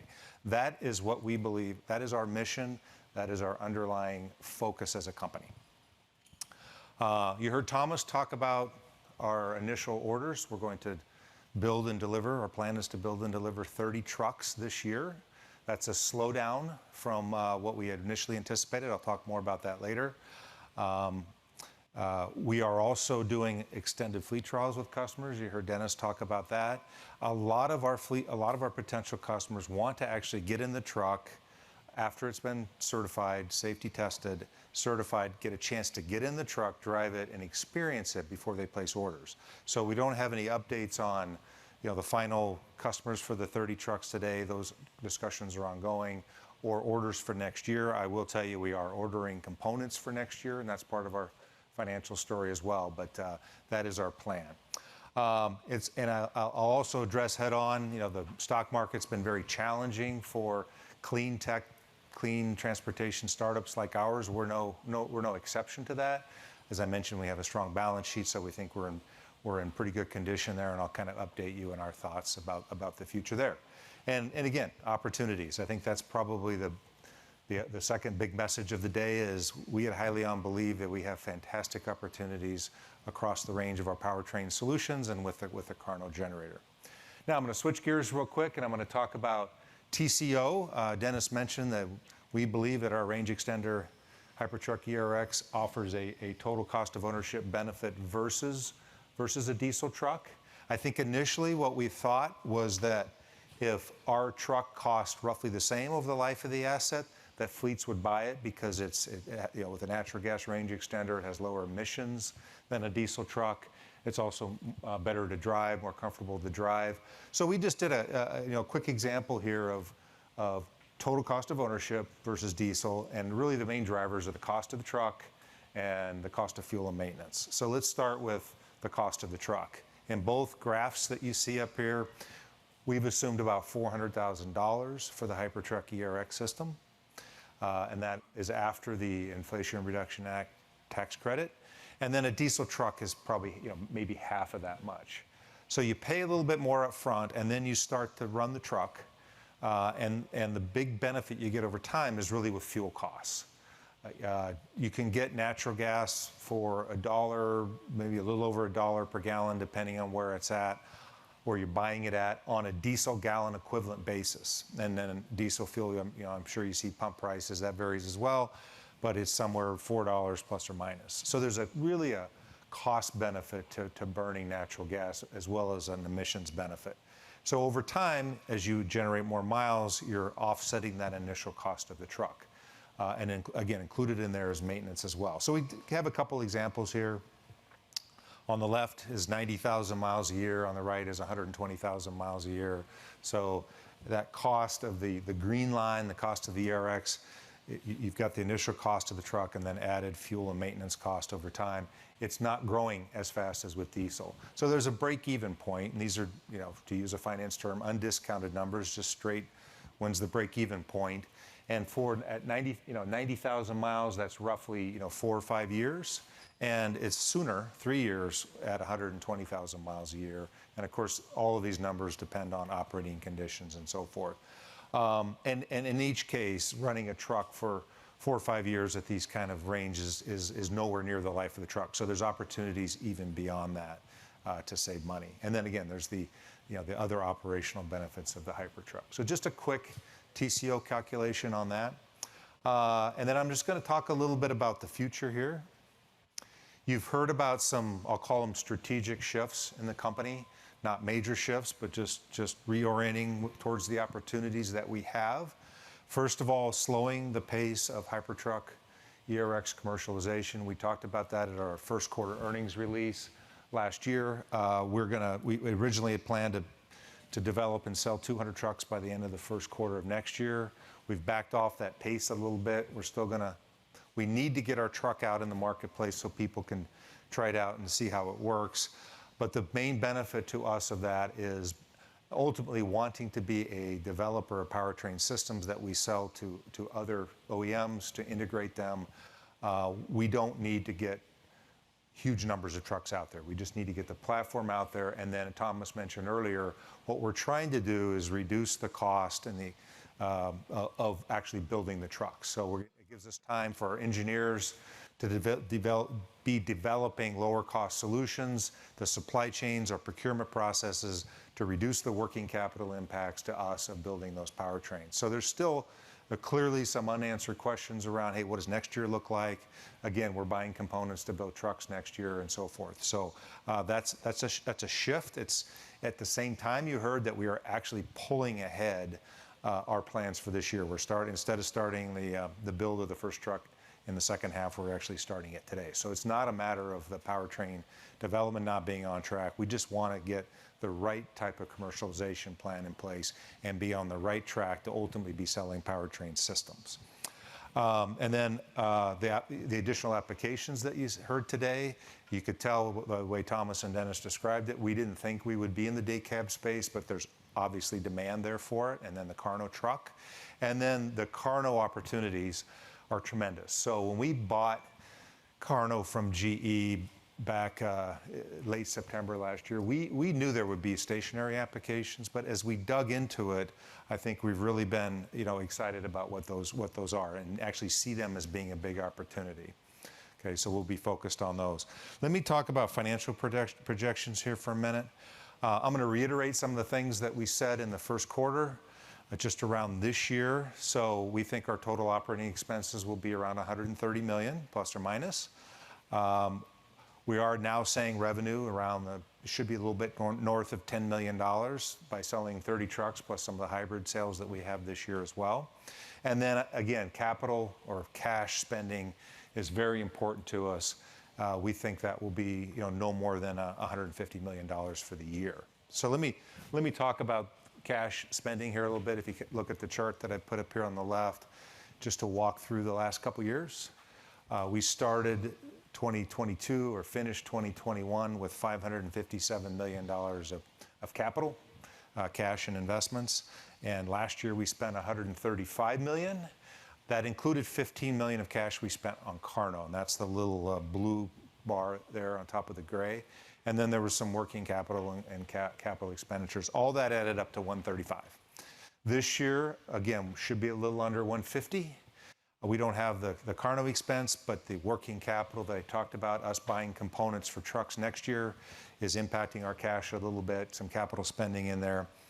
If you look at the gray bars, they're about the same amount of cash operating expense spending in both years. And I'll add to that, this year we have a full year of the KARNO team in those numbers, where last year we just had a quarter. So even though we've got all of KARNO this year, our total operating expenses from a cash perspective are about flat. So that leaves us with around $275 million at the end of this year. So let's look a little bit further forward. You've heard that there is market demand for increasing market demand for our range extender solution, and that's why we're integrating the 15-liter engine. We're working on a day cab variant. We're working on improving the manufacturability of the sleeper truck and selling more of those units, and then of course the KARNO truck. So we have a lot of great things that we're working on this year. We believe that the cash that we have, that we expect to have at the end of the year, will be sufficient to fund our needs for all of that development work next year, so 2024, without raising additional capital. And if you just kind of extrapolate the numbers that you see here on the slide, that should feel like it makes sense to you. We also are expecting some revenue from the KARNO stationary applications next year. These are initial installations, but they will be generating power, so we should be able to generate some revenue from it. I think that'll be a big milestone from us, is to start to get some KARNO revenue next year, late next year. And then just speaking, kind of looking at it a little bit further, while we have said very clearly we have no plans to or need to raise capital in 2023. We don't, as I just said, we don't need to raise capital next year either, but we will remain opportunistic. What I mean by that is if the market conditions improve, mainly meaning our stock price, we might take advantage of improving conditions to supplement the capital that we have. But you know, this economy is very hard to predict, so even if that isn't the case, we are in good shape through next year. So we feel very confident about that. So again, just a very quick overview of what you heard today and how it affects our near-term and financial outlook for the next couple of years. So you can see we're optimistic about the opportunities that we have, and we feel like we're in good condition to kind of continue to execute the vision that we have. So again, very brief, but that's a quick overview, and I think next Thomas and I will take any questions that come up here.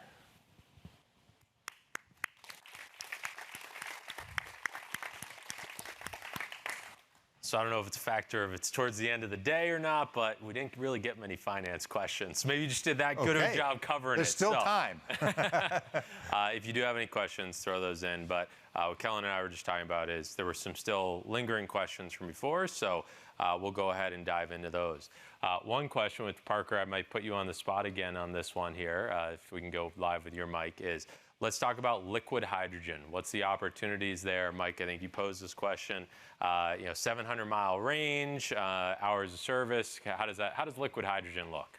Yeah, so liquid hydrogen, like many of the technologies that we're talking about, is still in development. Liquid hydrogen has been in use for a long time in different applications. But as I said before, we're in development right now of our first liquid hydrogen truck that has the same fuel cell technology in the truck. That truck is already on the test track, and that truck is about to go into customer demonstration soon. You know, the range on that truck, we're targeting a minimum 600-mile range, and that's with the packaging for a demonstration mule unit. There's opportunity to package in more fuel in the future as we progress that technology forward. But you know, we believe that technology over time could go well beyond 600-mile range, and it's one that, you know, we have time to develop that. Because when you think about the hydrogen market, it's going to be back-to-base centered for a period of time. The back-to-base operations in major cities will open up a long-haul market over time with dispensing across a interstate map, and by that time, we expect to have liquid hydrogen fueling ready. So. And just the high-level pros and cons, my understanding of it in layman's terms is pros is liquid hydrogen has a much, much higher energy density than gaseous hydrogen, longer range of the vehicle. The cons is you need to actually keep it cool on board the truck. That's right, and that's the big challenge that we're really tackling now, is more around keeping it cool. And what happens as liquid hydrogen warms up, that liquid converts to gas, and you have to vent it, which is waste. But there's opportunities for us to minimize that we're confident we can develop over the coming years. So. Sounds great. Thank you. Thanks. All right. Do you know the expected revenue per KARNO unit? You know, we haven't talked about that. If you refer back to Cheri's presentation, she was quoting some numbers around what we think the levelized cost of electricity is with KARNO, and it was very competitive. Obviously, implicit in that, she was very clear that does include the cost of what we expect the cost of the KARNO engine to be. And we're thinking about it from, a cost with some, obviously return to Hyliion. And I think just to summarize it, while we're not giving exact numbers on what we think the MSRP will be for the KARNO, we expect it to be very cost competitive, whether it's on a mobile application or stationary application. So, if you think about current generators, like diesel generators that you can buy on a per kilowatt basis, we think it could be very competitive, and it's not like from a manufacturability perspective, we need a big premium to put this in the market. Now, there's some steps, by the way, just to be clear. We're very clear that we're continuing to develop the technology. We had it on the truck today, but it's still being developed. It still needs to be tested, life cycle testing. But again, for everything we've seen, we're extremely optimistic. So we will know a lot over the next, call it 18 months or so. All right, so not a finance question, but one that came in from Trevor. So what are the early customers' preferred fuel options for the KARNO generators, and which options demands the least maintenance of tanks? So in terms of KARNO on a truck, and even in stationary applications, we see natural gas as being that very logical initial fuel to be used. Over time, we see hydrogen as a fuel option as well, but it really goes back to what Parker and I were discussing, if you need hydrogen infrastructure built out. Now, you could even go the other way with a KARNO on a truck and actually use diesel fuel inboard the KARNO. As Josh spoke about, this is truly a fuel agnostic solution. But our push to fleets in the beginning is going to be use natural gas. And I'm going to use this as a way to pivot into another question that came in, which was around what efforts are being made to avoid using brown natural gas. So let's talk about where the natural gas, and specifically renewable natural gas industry stands for trucking. So over 60% of the fuel sold today, so already across the US at natural gas stations, is already coming from renewable sources. So that means that over half of the fuel is already renewable, right? So that's a huge, huge win. That's actually very different than, you saw Josh talk about grid electricity, 35% average efficiency, right? A lot of that is still coming from pollutive sources. One of the other big pushes in the hydrogen industry is moving towards green hydrogen. I think it's still upwards of 90, or I guess saying it a different way, about 10% or less than 10% of the hydrogen made today is actually coming from green sources of where we want it to come from long term, right? So natural gas has this leg up where most of it, or the majority of it already sold to stations, is already coming from renewable natural gas. I think in California, we're already over 90% or close to 100% of the fuel sold there is already renewable natural gas. So RNG is truly a great fuel to use that basically the simplest way I've been able to describe it is it's like you're using pollution to produce electricity on board your vehicle. I think I see one finance one down here, Thomas. All right. Capital, I'll just touch real quick. The question was, what do you need to see from the capital markets to raise sooner than you had expected? Again, we don't have a firm expectation. If you look at our valuation in the stock market, everybody thinks their stock should be higher. We do believe that we're undervalued. We're actually trading below what our cash value is. So that's not a place where we want to dilute the stock at all. So we would have to see it get quite a bit better from where it is today. But again, no firm plans. It's just we're very happy to say that we have the flexibility to be patient and actually let more of the technology and the solutions that we're working on make progress and get into the market before we have to make any tough decisions. So we are, again, very comfortable for the next couple of years, or next year and a half.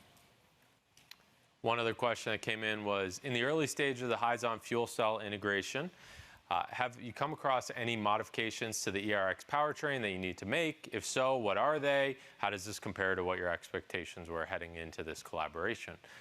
So I think probably the biggest shift, obviously other than having a different generator, just hydrogen fuel cell vehicles need more cooling. So greater amounts of radiators, fans needed to go onto the vehicle in order to properly maintain the operating temperature of the fuel cell.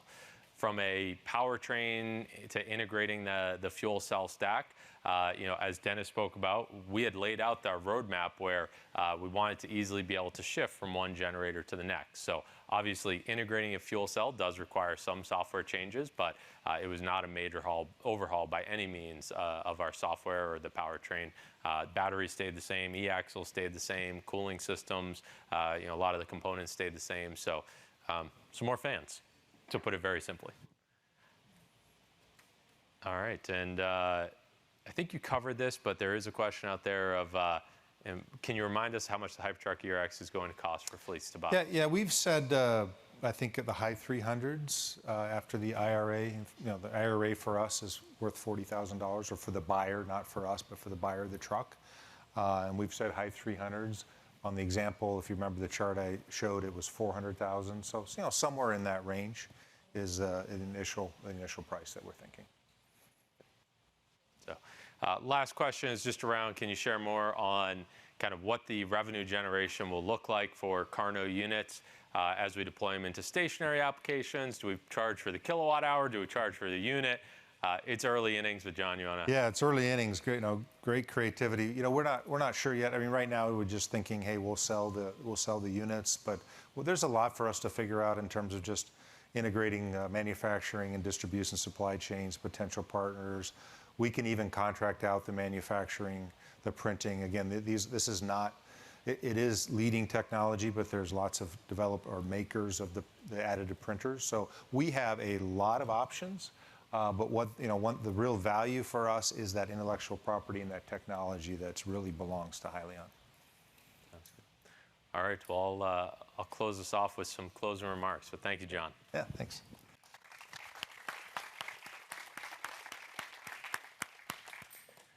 All right, so I'm the final thing between the second group of individuals that are going to go for a tour, go for a ride and drive in trucks. So I'll keep this nice and brief and short. But first, wanted to say thank you for all of you for coming today. For those of you who logged in, we were looking at some stats, hundreds and hundreds of people logged in virtually to attend this as well. So give yourselves a round of applause for making the trip out to Austin. Thank you.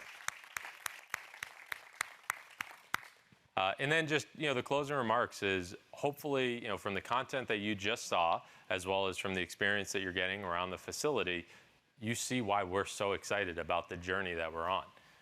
The slogan that we started to coin internally is, it's innovation, but yet it's practicality, right? We can provide you an innovative solution, but it can actually be practical for you to adopt that. And that's what we see with the Hypertuck ERX, right?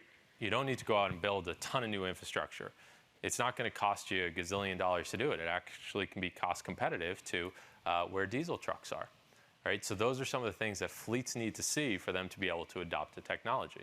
And then as we look at the KARNO generator, using it in stationary applications, practical, yes. Complex from an engineering standpoint, very much so, but we're letting Josh and his team take care of that one. But when you think about, if you could get a box like this and put it outside of a building that you're already consuming many, many kilowatt hours or megawatt hours of electricity, that's a very practical solution, and one that doesn't require a ton of maintenance and can be quiet and actually make electricity at a cost that's less than the grid electricity and at efficiencies that rival some of the best power plants out there today. So innovation, but practical is the slogan that we're going for. So, and then, as John closed out his presentation with, Hyliion is positioned to go make this happen, right? We're well capitalized from a balance sheet standpoint, so we're not in a position where we need to go raise capital right now. Obviously, that's not what we'd want to be doing in today's capital markets. So the goal is let's stay heads down, continue to execute, get these products out there. We're starting that first Founders truck build today. And then as we go into next year, we'll also start putting some of these stationary units out in the field as well. So once again, thank you all for attending today. For those who did the tour earlier before this presentation, you're done. This was it. Feel free to grab a drink, grab snacks before you head out. For those of you who are part of the second half of the day tours, stick around in this area, and in just a little while here, we'll go ahead and get those kicked off. Thank you all for attending.